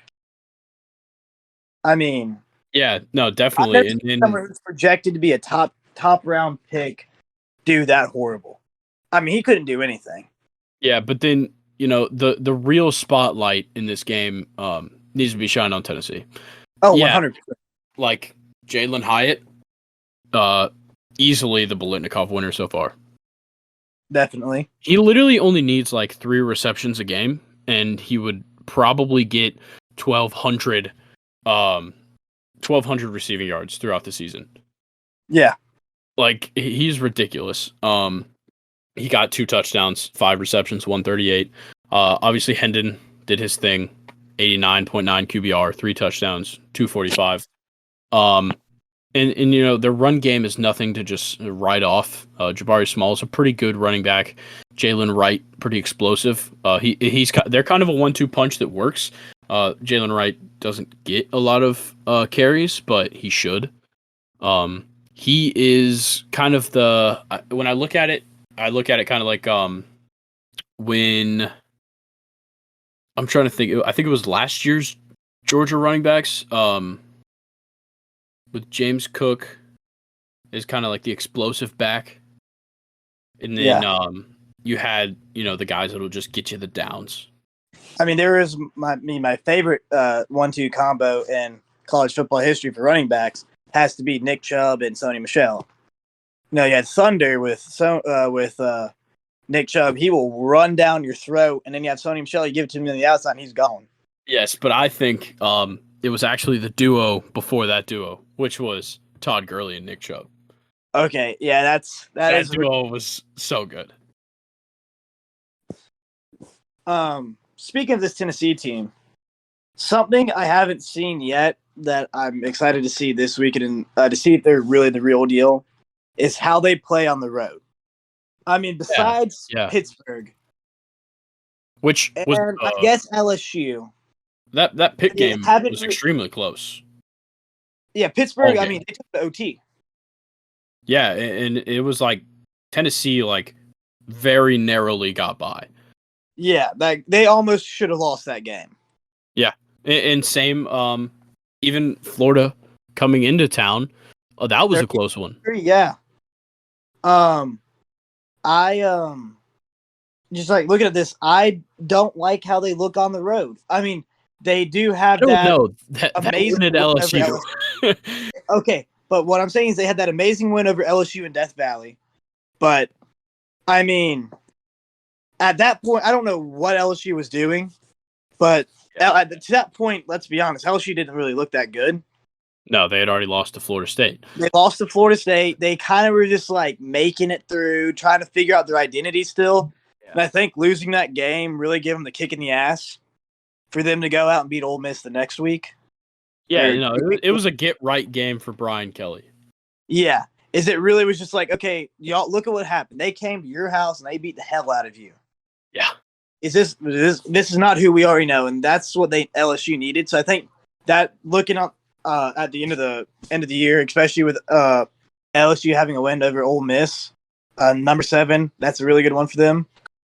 But my point being is that like I don't know how they're going to do against Georgia at Georgia. Yeah, as much as people want to talk shit about Sanford Stadium, I hear it all the time. Everybody just kind of says, that Sanford Stadium yeah, you're between the hedges and it's all hyped up, but it's not really that crazy of an atmosphere. It doesn't matter. The atmosphere, yeah, it's a factor at every stadium. The scary part about going to Georgia is the fact that you're facing Georgia. Yeah, you're facing Georgia in front of 95,000 Georgia fans. Yeah, and like, you know what? I wouldn't even put Georgia's atmosphere in like the top 4 in the No, SEC, I wouldn't either. but it's scary. It is scary to play there only because you know what is on the other side of that field from you. And you know that when you go there, and then the what's on the other side of the field has 95,000 people cheering them on, egging them on Yes, exactly. to embarrass you. I mean, I have to agree. I don't think they have that great of an atmosphere, but I will give them this: they do sell out all the seats. Yes. I mean, they are one of the best teams in the nation of constantly selling out the seats. Yeah. I mean, yeah. I went to the Ole Miss LSU game, and LSU had, I mean, don't get me wrong, they had over 90,000 people there, but the stadium was not full to the brim like it should have been playing a top team. Georgia can play FCS school, and they'll still have 95,000 plus. Yeah, and I think that's also because Georgia is statewide brand, and those fans love to go to Athens. I do have to agree. They're the team of the state. Yeah. Oh well, and that's obvious. There's plenty of teams that are the team of the state. I mean, LSU, Georgia, LSU, Ole Miss, Tennessee. But I think with Georgia's fans especially is in both of us growing up in Georgia, not being Georgia fans, everybody loves Georgia, and everybody that loves Georgia has been to a couple of games in Athens. So those fans go. They go to the games. It's not like it's dominated by the students. Obviously, the student section is always packed, but a lot of those people are fans from the counties that are a little bit farther from Athens than you would expect for a home team. Well, I'll say I think schools with a big student section that's what makes the atmosphere so much different. Yeah, it's definitely by having your students there, having the younger people there. I mean, I'm not going to say Ole Miss is a top tier school when it comes to an atmosphere because we could be better, but we definitely provide. I mean, we have 20,000 seats dedicated for just the students, and the games that all the students are there and fill out their section. It is so loud because the students are getting so involved into it. I mean, like I said, I was at LSU. Going to LSU was crazy because they had probably 40,000 allotted to their students, and it was full to the brim with them. And they made it so loud. I mean, and I haven't mentioned a game in Athens in a long time, but yeah. Well, like last season, I went to Georgia versus Missouri in Athens, and it was nowhere close to packed, but it sure as hell was loud. And that Missouri game last year was kind of a bad start for that Georgia team that ended up being the national champions. And that's something that go ahead. Oh yeah. So, other than that, it was a bad start for Georgia, and that Missouri team blows every single year. That stadium is loud, and those fans are football fans. They're not just Georgia fans. It's people that are there to watch the sport be played. Yeah, I agree. But definitely. I guess what we're talking about basically is atmosphere can make a difference, and I don't remember fully the LSU Tennessee game, but wasn't it a day game? Yeah, I believe so. I'm pretty sure it was a day game. LSU wasn't all there. It was, and their team wasn't fully there, so they're not, nobody was fully there. They were all just kind of like, eh. But I think that's what you're going to get from this Georgia-Tennessee game is the stadium's going to be full, over capacity most likely. And they're going to have to face the team, Georgia, one of the best defenses in the nation. Yeah. I mean, you see what they can do. They're reigning national champions. And I think this is Tennessee's biggest test. Alabama was a test for not to say Alabama is not good or anything, but Alabama was a test for them. They had it home. they had everything playing in their favor. Alabama is just not playing like how Alabama should. They had them coming home. Alabama hasn't played well on the road this year. Everything was looking good for them for playing Alabama. This Georgia game, this is the pinnacle of their season. Yeah, if they can go it's in the real test. Yeah, if they can, much like I heard this earlier from someone, the parallels between the 2019 LSU team and this 2022 Tennessee team are insane. That much like LSU in 2019, where they had to go into Alabama and beat Alabama, who at the time I'm pretty sure was number one, and that basically said after they won that game, by everything clicked to them by that point. And Tennessee just needs everything, just like the 2019 LSU team, to go into Athens and make the statement win. Now, do I think it's going to happen? I'm not really that confident in them. I think they're a great team, but I don't think they're going to be able to beat Georgia. I think if Kirby Smart prepares them properly, I don't think Georgia's have to really worry too much. Yeah, no, that's a fair statement, but we constantly think, and especially with both of us, living in the Southeast, we think that the national championship is always going to end up in the SEC, but you can't discount the Big 12. And in Michigan is interesting this year. I want to say that they're a contender because of that run game. That Blake Corum is insanely good, but this game against Michigan State, it kind of made them look like a fluke. Yeah, putting up 29 points on a very underachieving Michigan team or Michigan State team. Sorry, it's kind of a bad look for this team, and I don't think it really goes back to the players themselves, because I think Blake Corum is obviously really good. I think that McCarthy should be the starter, but they should have had a much better game against this bad of a Michigan State team. I think it's going to be like it is every year. I think I said this at the very beginning. Michigan isn't go through, not play really anybody. They're going to get to Ohio State, get their teeth kicked in by Ohio State, go to the Orange Bowl like they do every year, or go to the Rose Bowl, Cotton Bowl, something like that. Yeah. Because Michigan, Ohio State was good last year, but they weren't that great. They had, some young guys. Well, they weren't a complete team. I'll give them that. Yeah. They weren't complete. And I think that this year, especially with the addition of, I'm blanking on, is it Jim Knowles, the defensive coordinator? Yes. He has given them an entire different dimension. Something that Michigan, it was what made them so good last year was the defense. And yes, Michigan is, I want to say like the second best defense in the nation. But I still think that this Ohio State defense is nothing to scoff at. They've got a much improved defense to last year, and I don't think that this Michigan offense sets up well against them.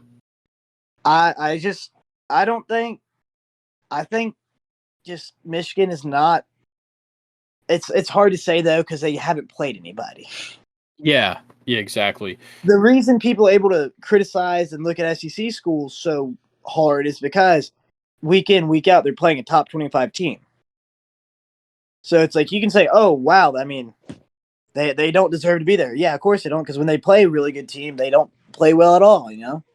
But when almost if I kind of wish something we did more in the SEC and more scheduling is they do it in basketball, the Big 12, the Big 12 SEC challenge, or we would do a Big 10 SEC challenge, and then every 1 week the 14 SEC team plays 14 Big 10 teams, and we see and it just kind of proves the best. So you have Ohio State versus Bama, Michigan, Georgia.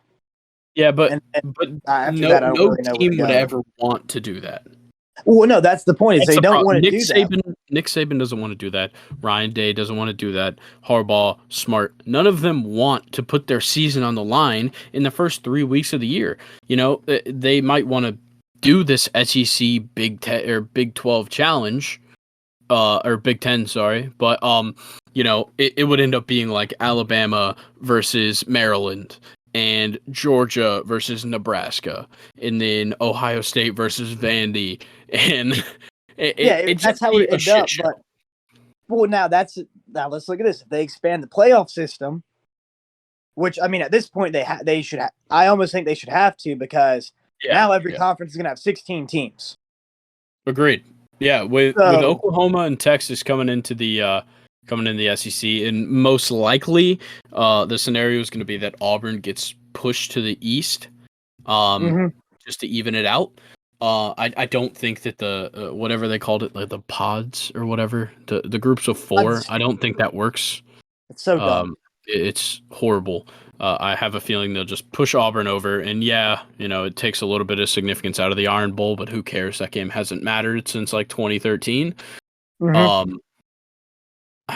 think it is important that the playoff gets expanded, but we need to take a lot more account into strength of schedule when they're making these college football playoff rankings. Now that 8 teams get in. A lot of teams skate by every year and just kind of sneak into the top 10 and nobody really notices or cares. Yeah, exactly. And this Michigan team, if you really wanted to talk about strength of schedule, they are nowhere close to the top. I agree. But by the CFP, I mean, putting number 16 Illinois, that just all that does is help them. Yeah. Well, that's why they do it. That's why Alabama's getting. That's why they have LSU at number 10. I mean, LSU's a great team, but did we forget that they lost to Florida State week 1? I know they've made a dramatic shift in getting a lot better. Yes. But they still lost to a Florida State team week 1. All right, so I'm looking at let's see, I think this is Sports Illustrated.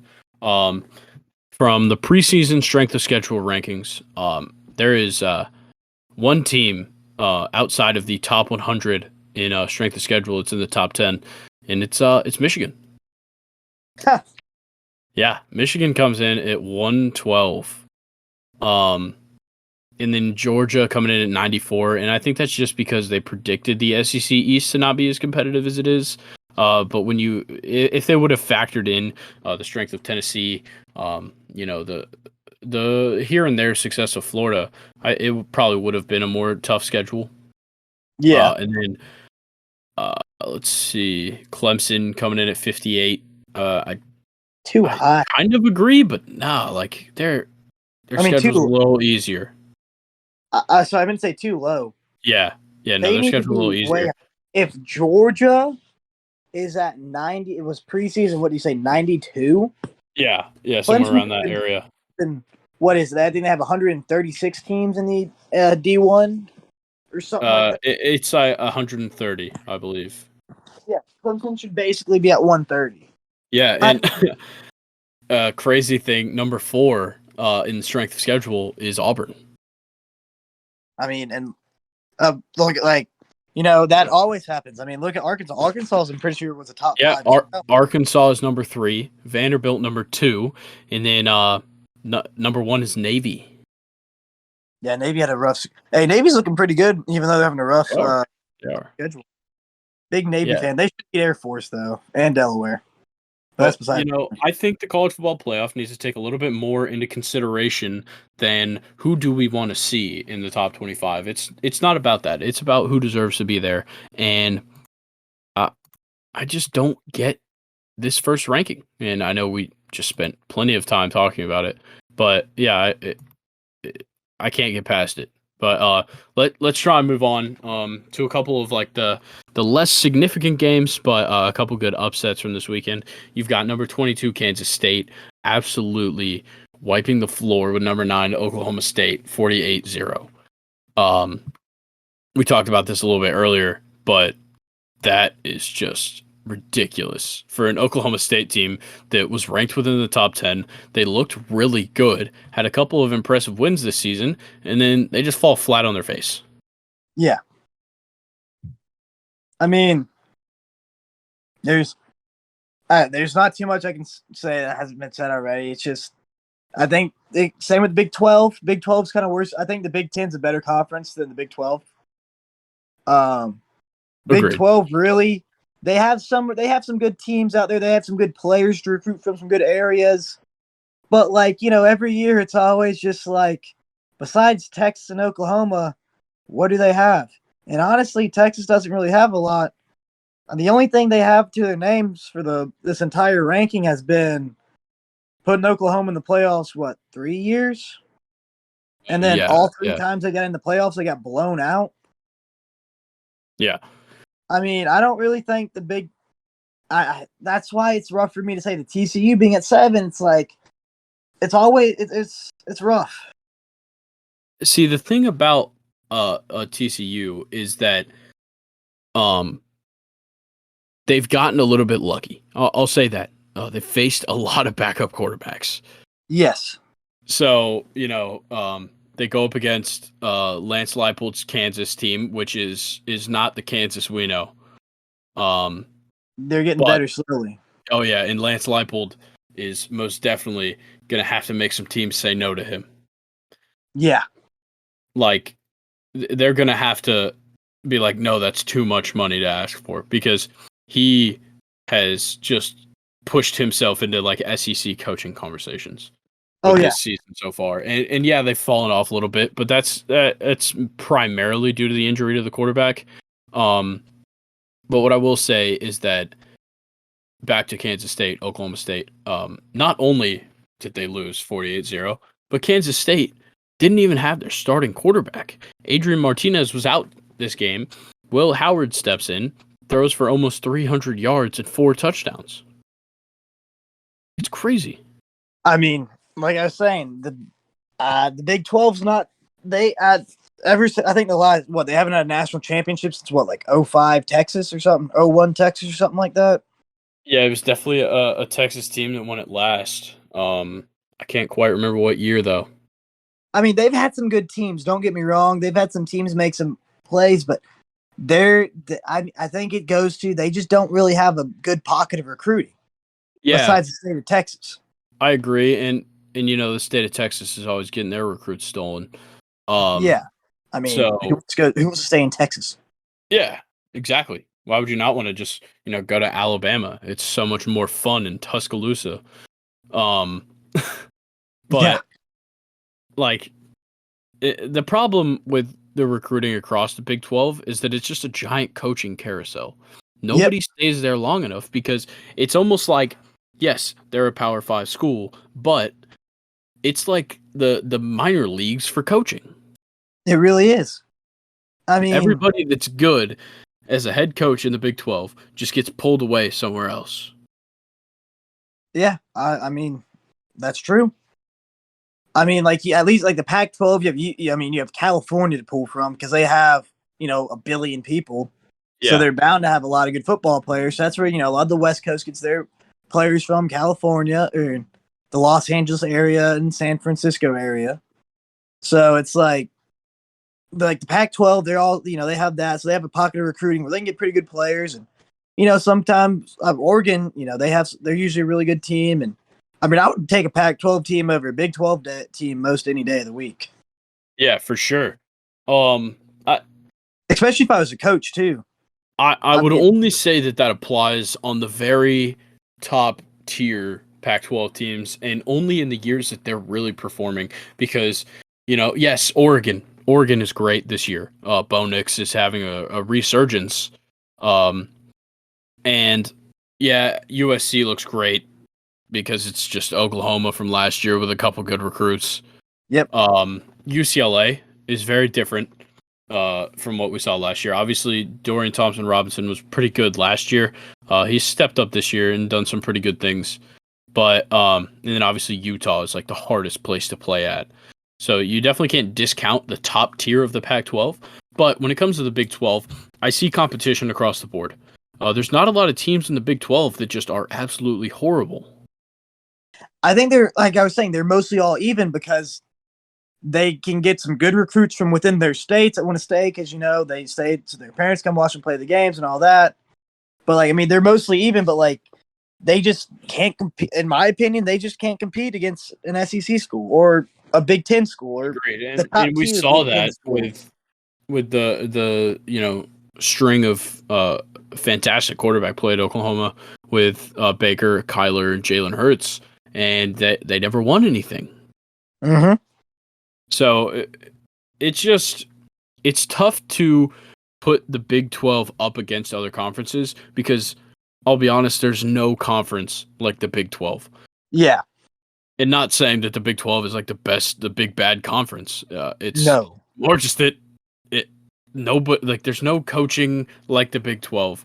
Like there is not another team or another conference that is anywhere close to as hectic and just like as weird as the Big 12 is.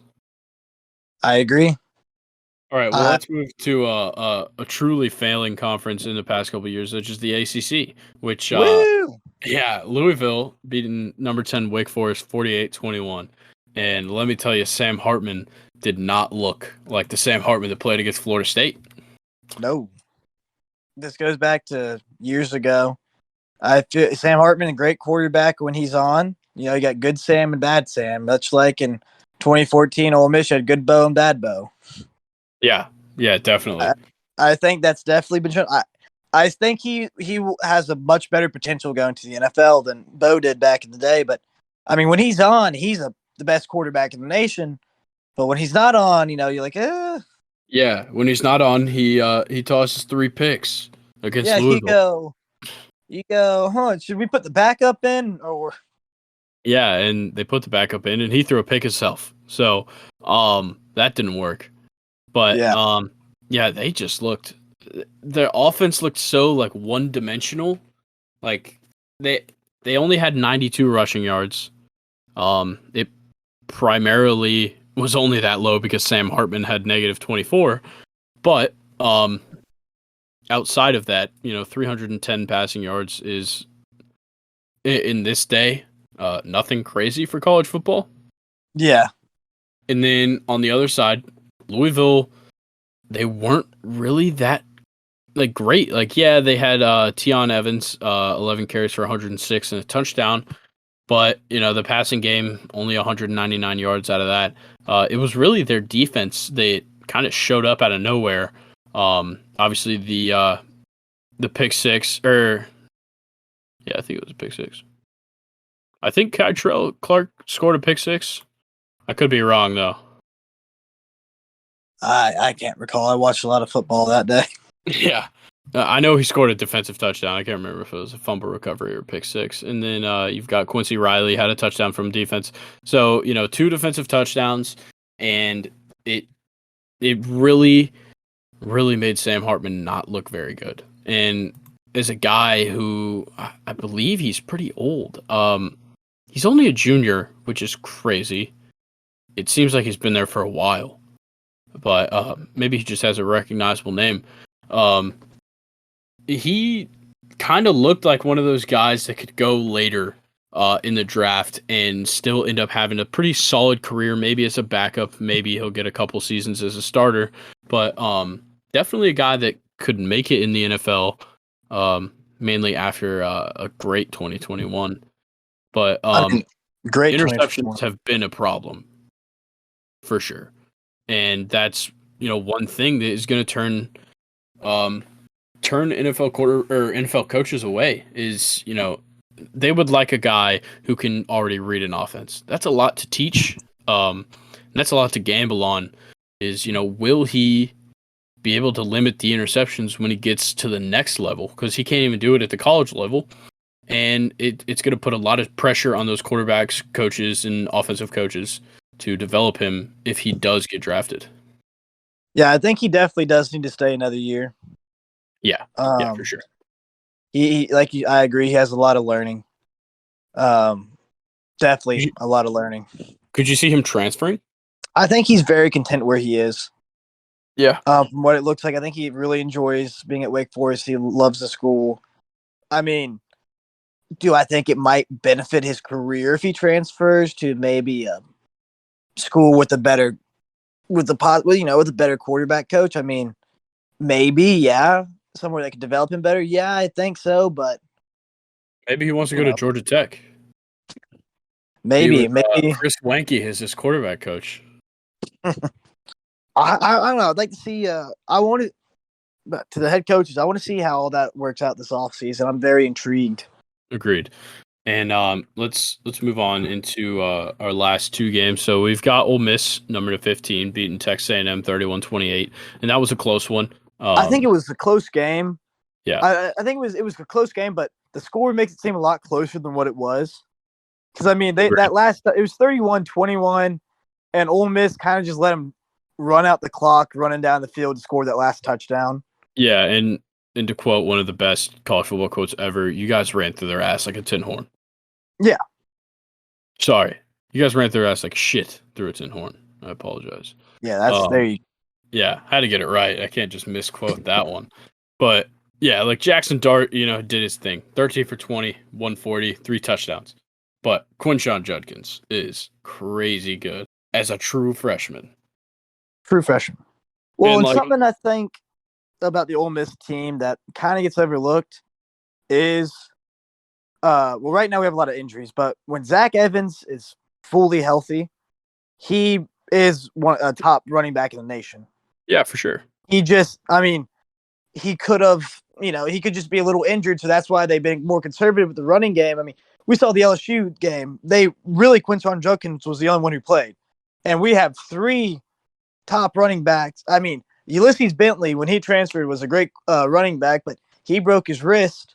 I believe it was at the Georgia Tech game, and I don't know if he's fully healthy or not yet. So what, Yeah, no, you guys have like when he's healthy, you guys have like a real 3-headed monster in your running back room. But, also Jackson Dart can run the ball himself. He can. And that's something that Lane really likes in a quarterback, as we can tell from the last few years. Yeah. He loves a quarterback who can run the ball. Yeah, definitely. But, looking on the other side of the field, you've got Connor Weigman. I don't know how to say it, and I don't care. He had a pretty good game.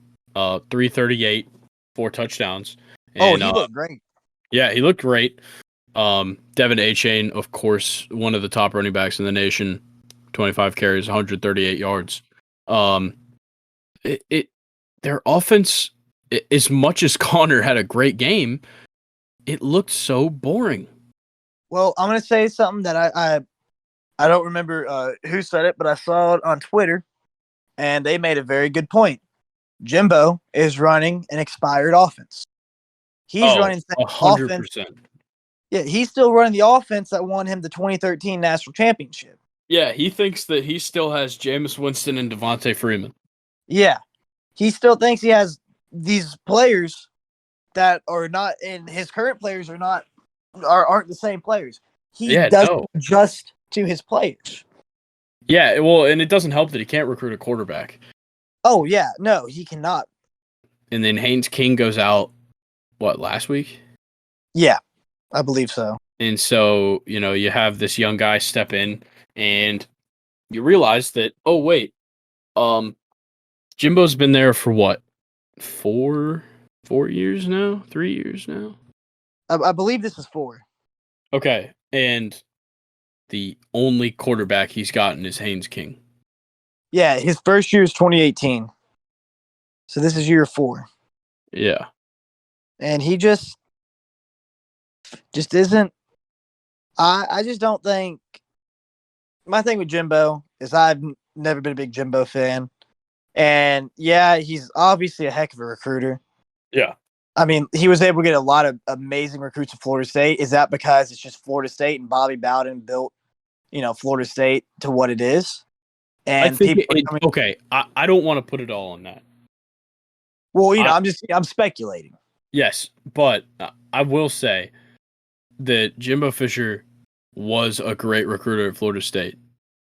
And he still is a great recruiter at Texas A&M, but he's not recruiting what he needs. He's recruiting the best things he can get, which is the opposite of what he did at Florida State. He didn't have the power to out-recruit Saban. He didn't have the power to even out-recruit against those Florida teams.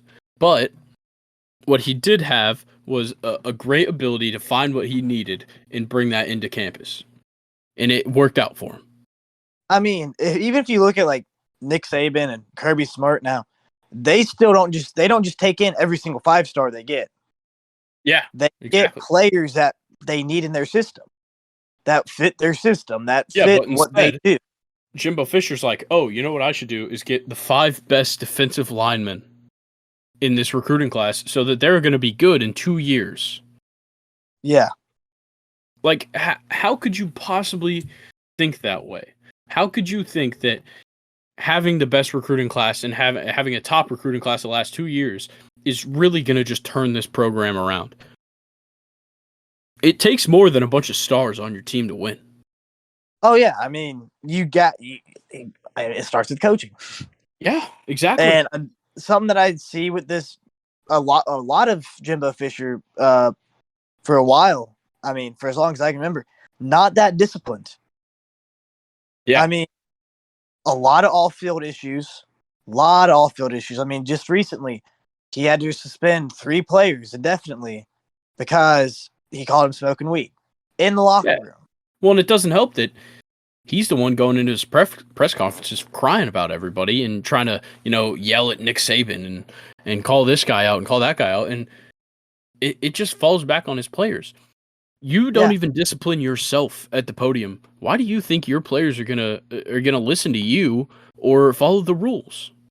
I that's something I've been talking about that with people. I don't get it. Like me as a guy, I mean, look, if I was a kid looking to recruit, I see Texas A&M, oh, I can make $1 million if I go there, but will I get to play? Will I get to win?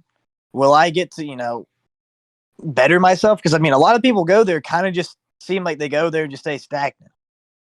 Yeah, They, I they get agree. a little bit better from playing the SEC, but do they get developed? There's a lot of things that go into. Yeah, I'm getting paid $1 million a year, but after 4 years, what do I get? Yeah, exactly. And I don't see this working out. I do see Jimbo probably getting fired in the next couple of years if it doesn't turn around quickly. I Um, think I think they'll give him probably 2 more years, cause yep, especially just because of the money. Yep, exactly. give him about 2 more years, and then after that, they're gonna say, "All right, you're done." But I think that's the issue, not with just Texas A&M, but with every Texas school. Yeah, They they just get all these players because they're in Texas. They're just staying home. yeah, Yeah, they have all these great players, but what do I do with them? And then exactly. they have the worst part about it all is Texas schools are run by the boosters. Yep, They for sure. the coaches don't get to coach. It's all whatever the boosters want to do. Yeah, sorry, Kyle Schwarber 2-run home run makes it a 6-0 ball game.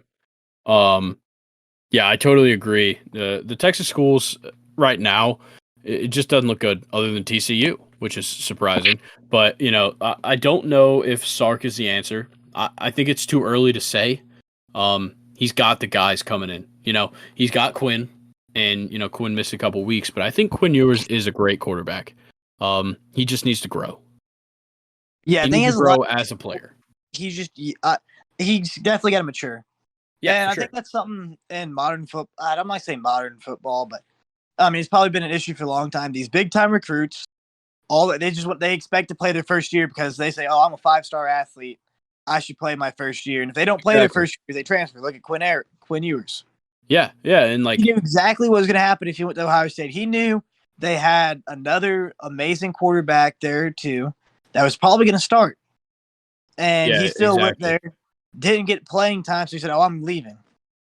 Yeah, Do I well, and he support also the trade? reclassified just so he can make NIL money, and so I think it almost caught Ohio State by surprise, and they weren't ready to give him the shot. They wanted Bryce Young CJ Stroud to play. Yeah, and I mean it. I mean, I don't like the idea of you go there 1 year, you don't play, you leave. Yeah, no, that But I mean, bothers me. time I I like like. it. Go ahead. It's I don't know. I'm very I like it, but at the same time I don't like it. I mean, if you make the commitment to go somewhere, at least try it out. Give it more than 1 year.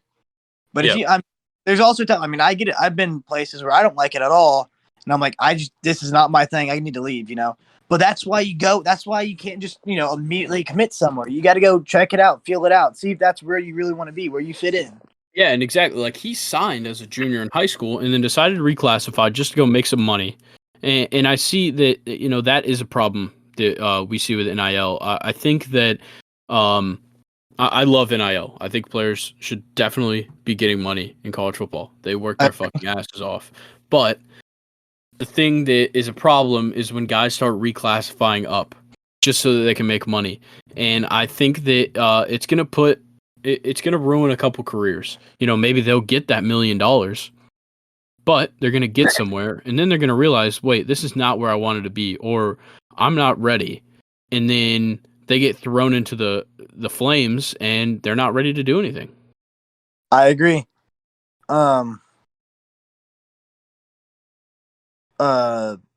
Yeah, I like the idea of paying, being able to play. I agree. I think that's a good thing. They literally work a full-time job. Yeah. I mean, they deserve every penny they get. With that being said, I agree with you. I don't agree with the reclassifying either. I think that's just, I don't know. It's all in a, like, I like the idea of all this, but at the same time, I look at the counter argument. I'm like, oh, that is a really good point. All right, I'm ready when you are. Ready?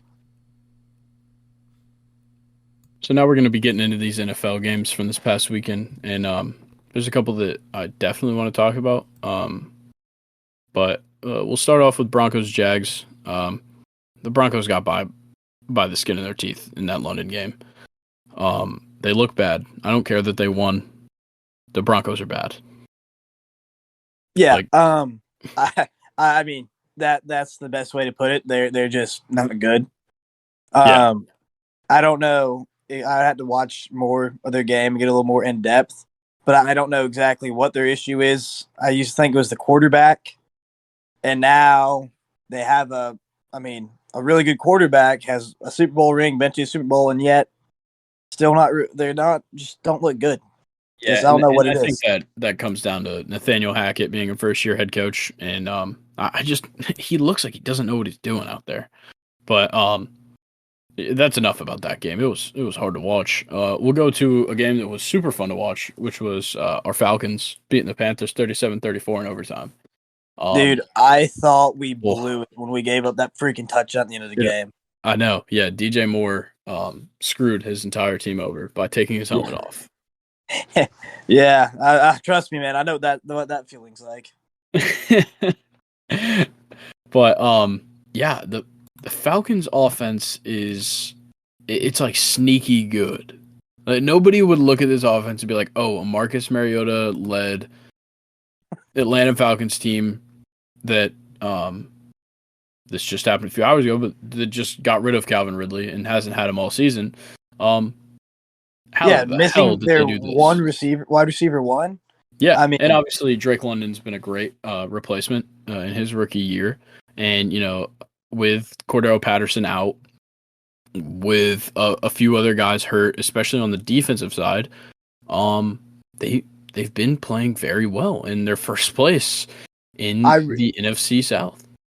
I agree. I am very pleasantly surprised with the Falcons. Much better than what we were expecting. Yeah. I honestly thought this was a tank year. We're going to tank down, pick up Bryce Young, CJ Stroud, one of them. But, we still might get one of those later guys because, Mariota's not the answer. Ritter is not the answer. No, I still say last year we should have picked up Matt Corral because I think he would have fit the Atlanta offense the best, but that's just me. Yeah, well, he is used to a little bit of a fast-paced offense and one where he's allowed to run when he needs to. And I guess him and Mariota are similar in that way, where they run when they need to, but it seems like Mariota almost wants to run more than a lot of other mobile quarterbacks, and it kind of ends up being his downfall, when he's just running circles around the pocket and then just throws a bad interception. I agree. I mean, that's kind of what he did in Oregon, though, which if you look back at it, that's what you were getting when they drafted him. Yeah. I mean, he's a good quarterback, though, but I agree. I think he definitely wants to run a little more than what he should. I am happy to see that he is back to his starting spot, and he's looking pretty good. Yeah, I've always kind of liked him. yeah. Well, so as a Florida State fan, I had to hate him because Oh yeah, Jameis Winston was better than him, and I will stand on that until the I day I agree. die. But and they beat us in the first ever college football playoff Yeah, let's game. not. That was a rough. I was from Florida State that year, and they really It was a embarrassed tough me. one. Yeah, but we'll get past that because PJ Walker, former XFL player, had a hell of a game. Oh yeah, The completion percentage wasn't quite there. 19 for 36. It's not great, but 317 passing yards with a touchdown and an interception.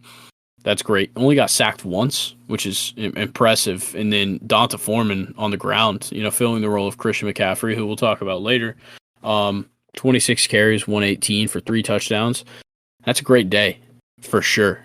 For a uh, guy who came out of Texas just a couple of years ago, hasn't really done anything since he got into the league. yeah. But yeah, that's a huge performance for him. Something I'd like to touch on that you mentioned is the XFL. I I kind of like the idea of another football league. I really hope the USFL, XFL catch on because Yeah, I like the idea of having because I mean not I mean look at the MLB. They have the farm system, they have the minor leagues. The NBA also has the G League, and there are other places you can go with football. You don't make the NFL. There's nothing. So yeah, I but like I think there's a difference between the G League and the minor leagues compared to the NFL, and it's that there's affiliations first of all, and the G League and minor league aren't really televised, and that's where and they run on the same season schedule. Whereas with the NFL and the XFL or any of the other secondary football leagues, the secondary football league can't run at the same time.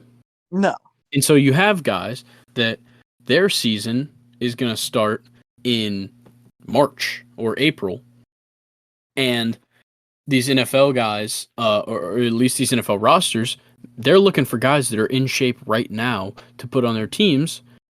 But these guys aren't in shape because they don't start until 3 months after the season's over for the NFL.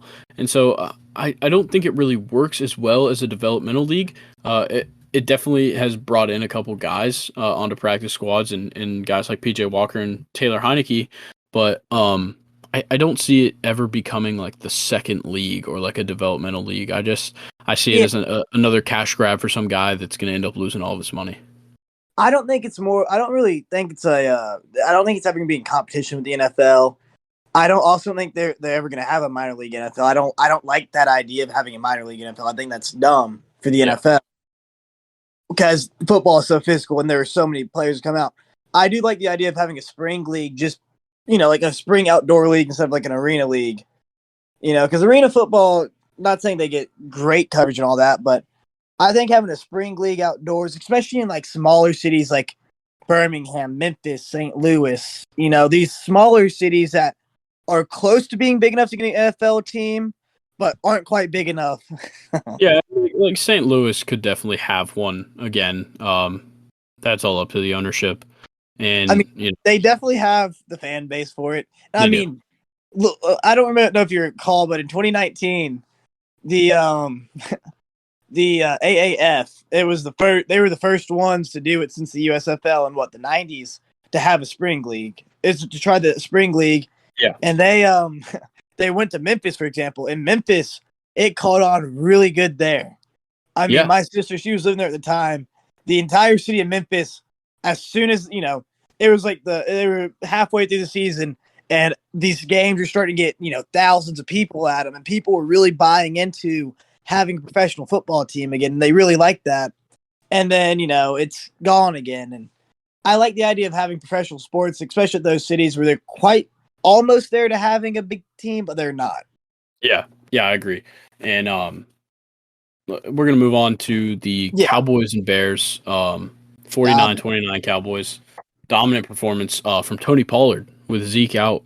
I think the real conversation coming out of this game is first of all, why did Justin Fields jump over Micah Parsons after that interception? Um, and should Tony Pollard be getting the starting snaps over Ezekiel Elliott? I've actually this is, I mean, I think this has been a question for a few years now. I think Zeke's had a few good years at his beginning, but he's kind of just become average. Yeah, I agree. He's still a good running back. He's still like upper running back, but I mean, this is not the first time a backup running back's come in and gotten the start of him from being injured or not playing or whatever, and they've had a hell of a game, and they still give it to Zeke. Is he getting it because he's the franchise running back, or? I agree that you're paying him the money, you might as well use him. Yeah, and he definitely fills the role of the short down running back, but Tony Pollard has that big play explosiveness that has created so many good running backs in the NFL, like a Christian McCaffrey, guys like those, like the guys that, they'll get you a couple 5-yarders here and there, but they're not always dependable on those short downs. But they're the guys that create big plays. And in the NFL, momentum is huge. And he scored that touchdown in the first, and then I think he had another one in the second, and then one in the third or fourth. And he was running all over this Bears defense, which just got even worse because before the game they had already dealt Robert Quinn. Or I think he might have gone on Monday. I can't remember, but and then now they've traded away Roquan Smith. So this Bears defense is getting worse. And I don't know. It's very obvious they're trying to rebuild. Yeah, but then they also trade for Chase Claypool. It's super confusing to me what the Bears are doing right now, but we know it's not working. Yeah. I mean, when was I honestly don't think in our lifetime the Bears have been worth anything. Well, they went to a Super Bowl with who was it? Was it Rex Grossman? Back in the 2000s, 2010, like early 2010s maybe. They obviously didn't win it, but they've made it to a Super Bowl. They've made a couple of playoff games, like they had the game with Mitch. But yeah, they haven't really been great for a while, and obviously they can't beat the Packers. So no. All right, so we'll move on to one of their division rivals, the Lions game. So the Dolphins beat the Lions 31-27. And this game was just it was a masterclass, honestly, for Tua's chemistry with his wide receivers. Yeah. I mean, didn't both Tyreek Hill and Jalen Waddle have an insane? Yeah, I think they both surpassed like 115 receiving. It was crazy, and I think that that definitely goes to show that Waddle and Tua's chemistry is huge, and that Tyreek Hill is still most definitely one of the best wide receivers in the league. Oh, definitely. Yeah, and then the Lions, they started off so bad, but they started getting back into it, and it's the first week with Swift back. It's the first week with Amon-Ra fully back. After his first appearance, comes back, gets taken out for that concussion protocol. But yeah, I don't think the Lions have too much to cry about. They're gonna have a high pick in the draft, and there is some positives to what they've got right now. I don't know if Dan Campbell's really the end game coach for this franchise during this rebuild, but I think he definitely brings a morale to this team that keeps them in a lot of close games. I agree. I think he really does. Yeah, he can obviously relate to the players. Yeah, I mean, especially for a team like the Lions, what more than they need than just a coach the players like? Yeah, exactly. Especially right now and trying to get out of this horrible spot they're in. Yeah, I agree. And so we'll actually move to another division opponent. The Vikings beating the Cardinals 34-26, and yeah, it's definitely because Kyler Murray was playing Call of Duty. Yeah. It's gotta be. Gotta be. Modern Warfare 2 released on Friday. I know Kyler Murray was in his bedroom, probably playing with some guys in FaZe Clan.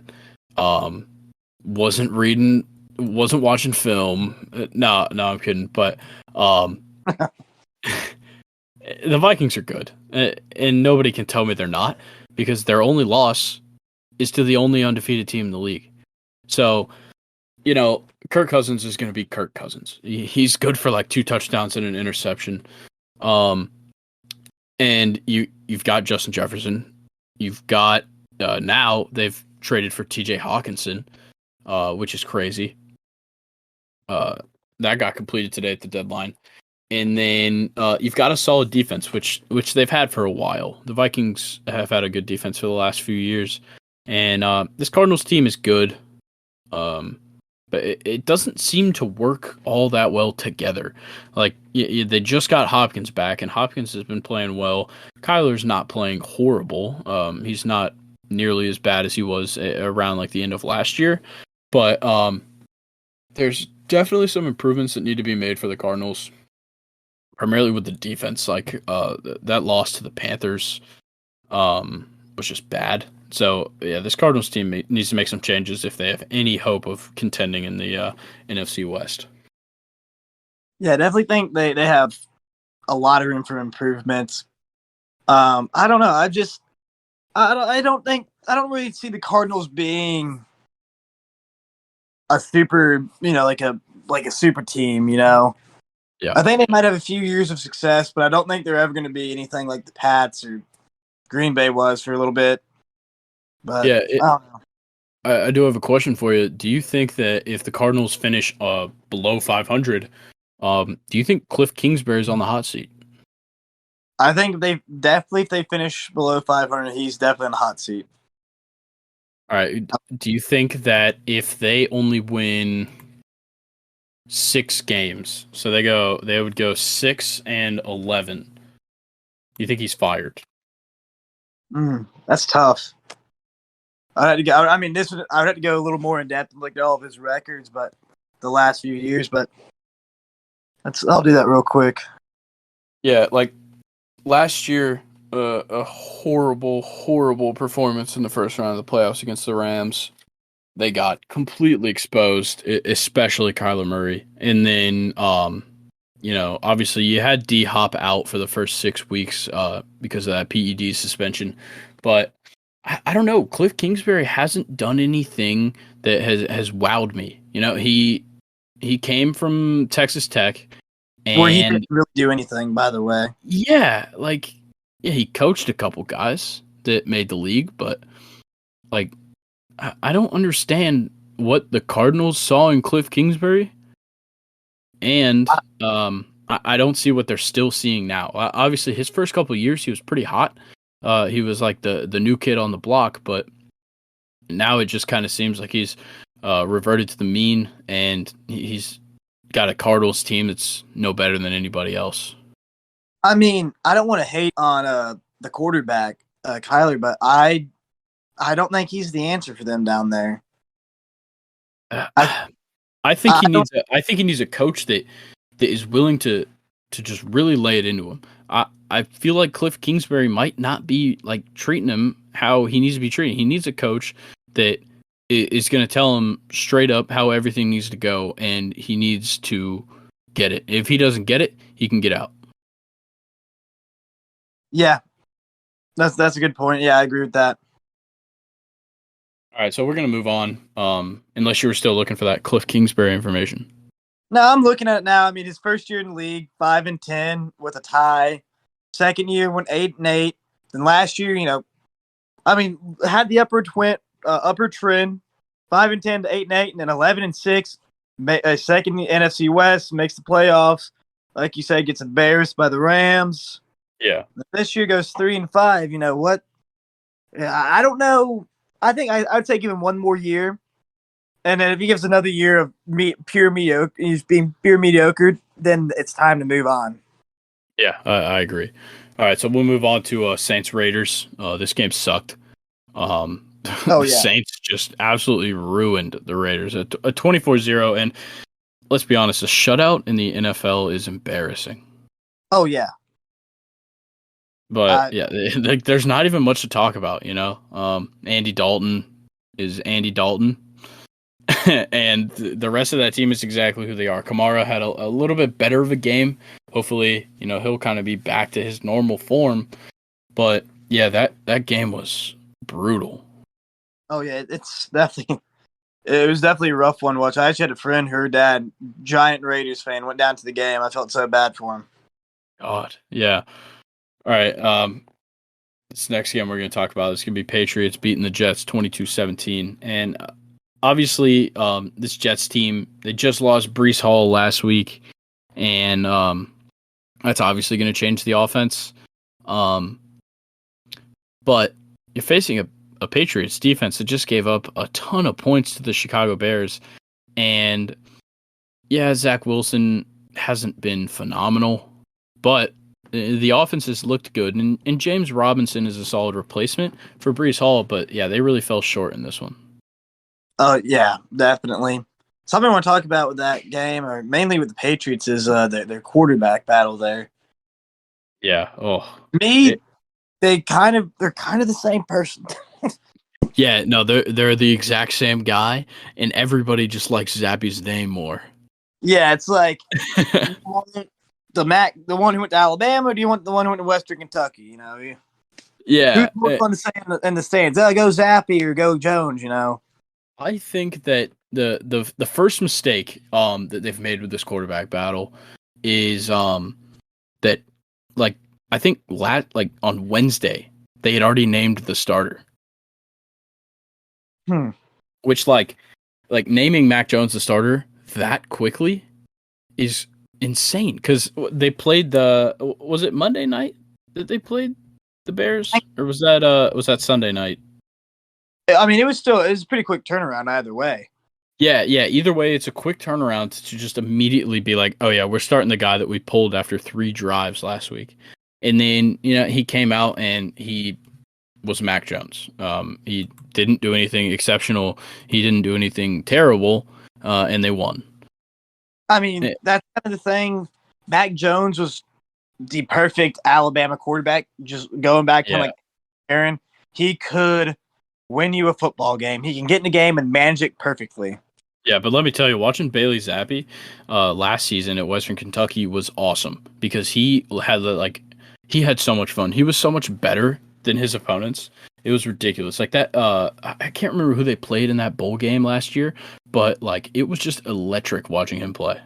Yeah, he was out there having fun. Yeah, exactly. And so we'll move on to this Eagles-Steelers game. Obviously, the Eagles are just going to continue to beat up on the Steelers for most likely years to come, because this Eagles team is built insanely well, and that's why they're undefeated. Yeah, this Eagles team is an insane team. That's I don't know exactly how to. I mean, the best move they made was getting AJ Brown this offseason. Yeah. Oh yeah. That's something. I mean, I've talked to a lot of people. I don't know why the Titans trading away AJ Brown was the dumbest move they could have made. And I know they thought they had another dude in the draft. They picked up a dude in the draft that was going to be the same thing, but no. You just got that receiver they picked up in the draft. You just had an okay season. I mean, he had a pretty good season in Arkansas, but nothing special. And they thought he was going to replace AJ. And AJ, I mean, you could tell in college when he was on the 5-7 Ole Miss football team for 2 years that it was him, DK Metcalf, and they were just better and different, just so much better than everybody else. You could tell they were going to have a great career. Yeah, totally. And Jalen Hurts looks amazing. Yeah, I'm really happy he's doing good. Yeah, I am too. And it's still funny to me that he just completely claims himself as like a split college. It's like Alabama and Oklahoma. Yeah. I mean, to be fair, both schools did a lot for him. Yeah, and he did a lot for both schools. Yeah, I mean, a Heisman finalist at both. Brought him back in the national champion to a national championship at Alabama. Yeah. Obviously, he didn't finish that one, but yeah, we all know that story. Yeah, that game could have been a lot different. But I mean, I always thought he was a good quarterback, and I agree. After last season, everybody was like, "Oh, I don't think Jalen Hurts is going to be the guy here." And I was like, "Why was that?" I never got what everybody was saying on Jalen Hurts. I was like, he just needs some time to get used to the league. Yeah, no, exactly. Like, and everybody made their jokes about him being a running back and all that, but let's be honest, he's a far better passer than Lamar Jackson. way better passer than Lamar Jackson. Yeah, and obviously Lamar Jackson, probably the best runner since Vic at the quarterback position. But yeah, you can't discredit Jalen Hurts' ability in the passing game at all. No. I mean, he's definitely what Philadelphia needed. Yeah. And then, on the other side, the Steelers, they have pieces on this team to look forward to, but there's not enough of them. Yeah. Kenny Pickett hasn't been horrible. I still think they reached on him in the draft, but they should not have been that high, but no, not at all. But he hasn't been horrible. George Pickens looks like exactly what everybody thought he was going to be in those first couple of years at Georgia before the injuries and sitting out the year. But yeah, I think, and then obviously T.J. Watt. He should be coming back in the next couple of weeks, I believe. But yeah, there's things to look forward to with this Steelers roster, and the one thing they're not going to look forward to is their record every year. I think for at least this year and probably next year as well, they have a very young team that just needs to get the experience. Yeah, and I think they're coached very well. I think Mike Tomlin's a great coach. But the Steelers have a problem with just not firing head coaches, and I'm afraid that if they keep slipping, I'd say give them 3 years. If they keep playing bad, I feel like they just need a change. Yeah, I mean he's been there for as long as I can remember. Well, shoot, they've only had. I was listening to something today. They've only had 3 coaches since we landed on the moon. So, yeah, if that tells you anything about the Steelers organization not firing their coaches, the Bears have had 6 coaches since 2005. Yeah. So, yeah, we'll move on. Probably just kind of run through these games real quick because they suck. So the Titans beat the Texans 17-10. Derrick Henry is in full effect. This is his time. Yeah, like I was saying earlier with them trading away A.J. Brown, he is now the offense. Yeah, he's the sole part of that offense. And this was Malik Willis's first career start. Didn't play bad. Did not play great. Definitely didn't see anything that I was impressed or overly impressed with. But it's his first game. I can't blame him whatsoever. He's definitely a project. I think he was great in college, but he's got work to do. Yeah, he definitely has some work to get done, get taken care of. But I think he has pretty good potential. I mean, obviously the new NFL style quarterback is they like a runner. Yeah. For sure. We just talked about a couple with Lamar Jackson, Jalen Hurts, now him with the Titans, and Josh Allen up in Buffalo. Yeah, Josh Allen. Into anything. Tua's out here running head first into everybody. Yeah, he might need to watch his head. Yeah, well, he kept saying he was gonna, and then he's diving into safeties. Hey, it happens. Hey. Yeah, some people do. But we'll move on to the next one. This is gonna be Commanders beating the Indianapolis Colts 17-16. And yeah, of course the Colts lost because they benched Matt Ryan for the season and started their third string quarterback. And Sam Ehlinger just is not good. You can't convince me he's good. He wasn't that good at Texas, and he's not good now. In my opinion, he didn't really do anything at Texas. Yeah, but I'm no expert, but I don't think he was never really a good pickup. That's about all I got to say for that. I don't want to. Yeah, and then for the Commanders, there is some bright spots on this Commanders team that a lot of people aren't seeing. Obviously, Brian Robinson, his story is ridiculous for this season. Rookie gets shot in the leg, comes back in week 5.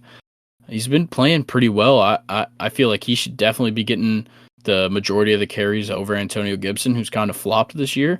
And then you've also got, obviously, Terry McLaurin at wide receiver, bringing Taylor Heineke into the starting lineup while Wentz is hurt. I have a feeling that's going to be permanent. Heineke and Terry McLaurin have such good chemistry. It's undeniable. Wentz really, that year, the year before he brought the Philly went to the Super Bowl, he was good, and then just kind of nothing ever since then. Yeah, and it's weird because he got hurt, and you'd think that would make him a little bit more cautious, but instead it made him 10 times worse at football. Yeah. Yeah, he's a weird situation. But we'll move on to 49ers at 49ers beating the Rams 31-14, and this 49ers team looks good. Yeah, definitely. That move for Christian McCaffrey, I like that. Yeah, and McCaffrey recording a passing, rushing, and receiving touchdown on Sunday. That's wild. I mean, I'm really happy he finally got out of Carolina. Yeah, he needed to. I feel like a lot of his injuries were because he was with Carolina. Yeah, it puts a lot of strain on a running back when you have zero help at any other position. Yeah, when you're the whole workhorse and your offensive line really isn't even that good. So I'm really happy for him that he can move on into a better program, and hopefully they might they might make some noise. Let's see. Yeah, no, I agree. And then you've got the Rams, who I guess you would call it the Super Bowl slump, but it wasn't really expected. They just look out of sorts. Yeah, I don't know what it is there, but something ain't right. Yeah, and I definitely don't want to put it on McVay. I still think McVay is one of, if not the best coach in the NFL right now. It just looks like Matthew Stafford age is finally catching up to him, and then as well as that, Cam Akers hasn't really done much. Darrell Henderson's not doing much, and they can use Cooper Kupp as much as they want, but you're only scoring 14 points. Yeah, they don't have. I mean, the thing is, I think last year they after Robert Woods, right? He was the one who went down for them, and they replaced him with Odell Beckham, and I mean that was the move that moved them to the Super Bowl. Oh, for sure. And this year they just kind of only have Cooper Kupp. And like they have Allen Robinson, and he's been there for a couple moments, but it hasn't really done as much as they need him to. Yeah. Definitely they needed another pretty elite wide receiver.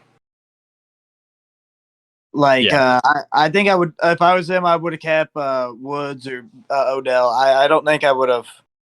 Yeah, well, the thing with Odell was that he got injured in the Super Bowl, and so you knew he wasn't going to be back and ready until about week 10 of this season. So you didn't want to throw any money back at him until you knew he was ready to come back. Well, yeah, I did forget he got injured. So we'll move on to Seahawks beating the Giants. This is a tough one because I really do like the Giants, and it's weird that they're good. Good. And I think a lot of it has to do with Brian Daboll. He's a great head coach, especially in his first year. But the Seahawks are just as surprising. I feel like this matchup right here, Seahawks-Giants, was the matchup of my two favorites for Coach of the Year. Yeah. I think I just find it very entertaining that Russell Wilson finally got out of Seattle just to go do the same thing in Denver. Yeah, and then Geno Smith fills in, and Pete Carroll looks real excited. Yeah, so now I'm trying to. It makes me think: who was the issue in Seattle? Was it Pete Carroll? Was it Russell Wilson? And if you look at it right now, I definitely think you can see who the issue was with. Yeah, it's kind of like the opposite of the Brady Belichick. Yeah, but yeah, Geno Smith came out of nowhere. Looks good. DK Metcalf always looks good. I mean, it's freaking DK.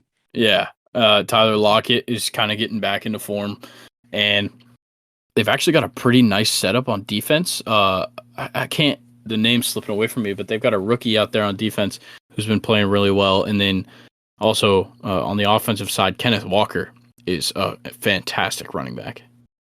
Oh yeah, he's doing great.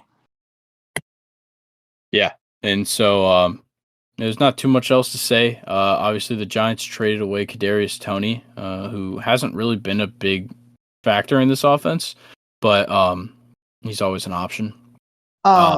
They didn't they draft him over Elijah Moore and the I believe so. Yeah. that was a move I was like, really? Yeah, I think Kadarius Toney's had like one good game in 2 years. Yeah.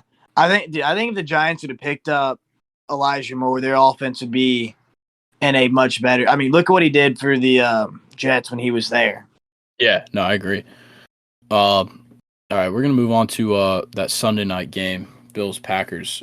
Bills 27, Packers 17. The Bills offense looked okay. It didn't look bad because the Bills offense can't look bad. Yeah. But it didn't look as like energetic as normal. A lot of like throws over the middle, nothing like crazy deep balls to Gabe Davis like we were seeing in these past couple weeks. But overall, I think they looked good. Yeah, I mean, like I've said before, not every team can always be, at 100%. Sometimes you're going to have those off games where everybody's just a little out of it, a little tired, a little exhausted, just didn't have a good week at practice, something just sometimes you're going to have those games. Yeah, and they're lucky that game came against this Packers team because any other year, the Packers would have stomped a team that felt tired. But you've got zero help at receiver.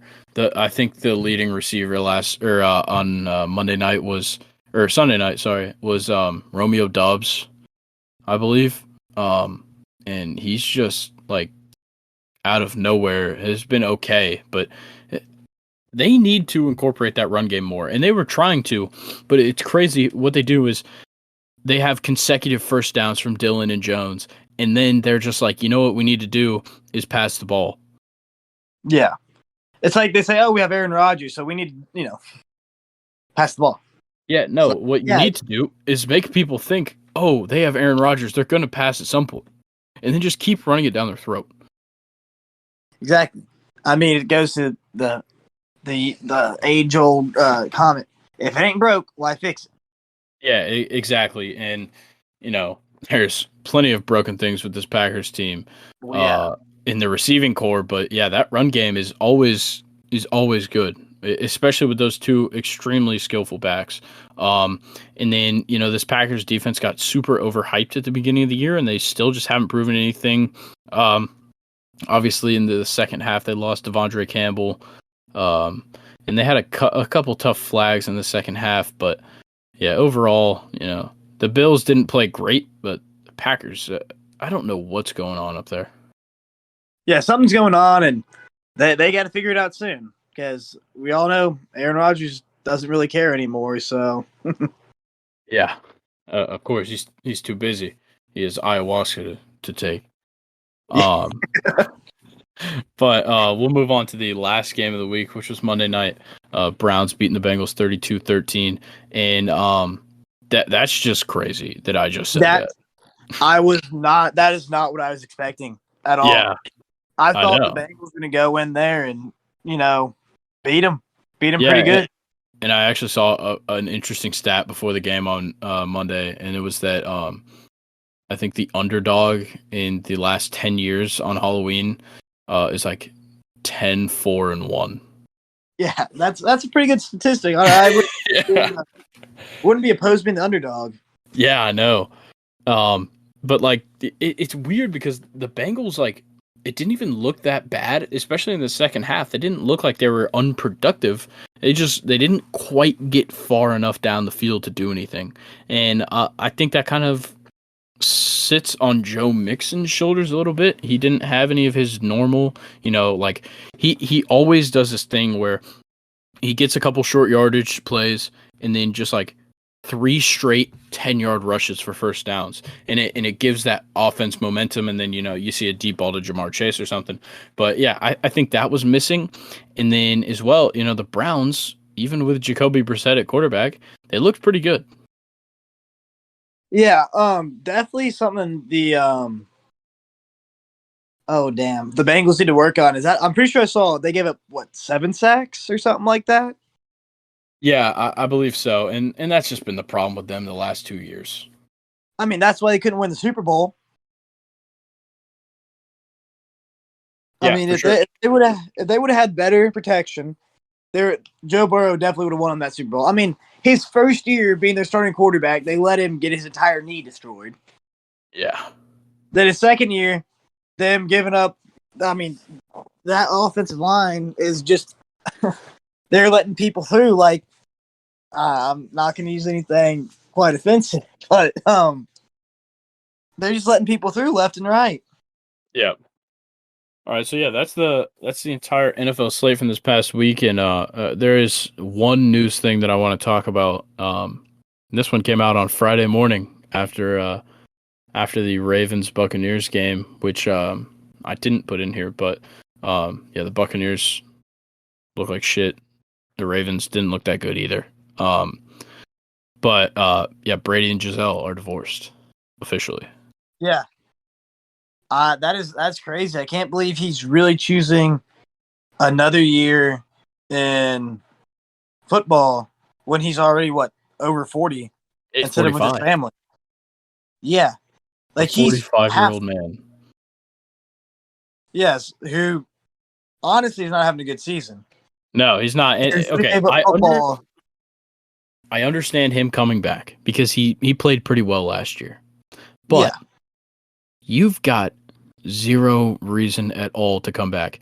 And maybe he, is being selfish and being like, "Well, I don't want to go out unless I win the Super Bowl that year." Well, guess what? You should have retired before you went to Tampa then. I that year I thought he should have retired after I think it was his fifth ring.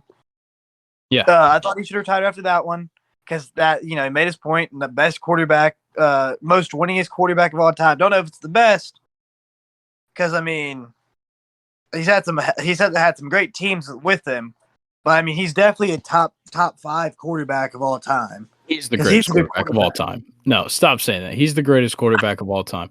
We're not saying he's the most skilled or he's the That's most true. flashy or the best passer. No, he is the greatest quarterback of all time because he's a leader. He's a quarterback in the definition of the term, not Yeah, in what he's able to do on the field. yeah. Because I mean, I guess to be fair, yeah, if we're going for the most skilled, I mean there are so many other quarterbacks you can Oh bring yeah, up. totally. But yeah, I can't believe he decided. I mean, he's 45. I mean, he's old. Yeah, He should have retired after the Super Bowl, just like Peyton Manning did. Retired, enjoyed life. yeah, agreed. And yeah, last thing I want to say is Giselle, if you're hearing this, hit me up. Definitely, he's a great guy. Yeah. All right. Well, I think that's going to conclude this one. Anything else you wanted to talk about, Brock? No, I think that basic sums up everything we want to talk about. All right. Well, then we'll see y'all next time. All right, yeah.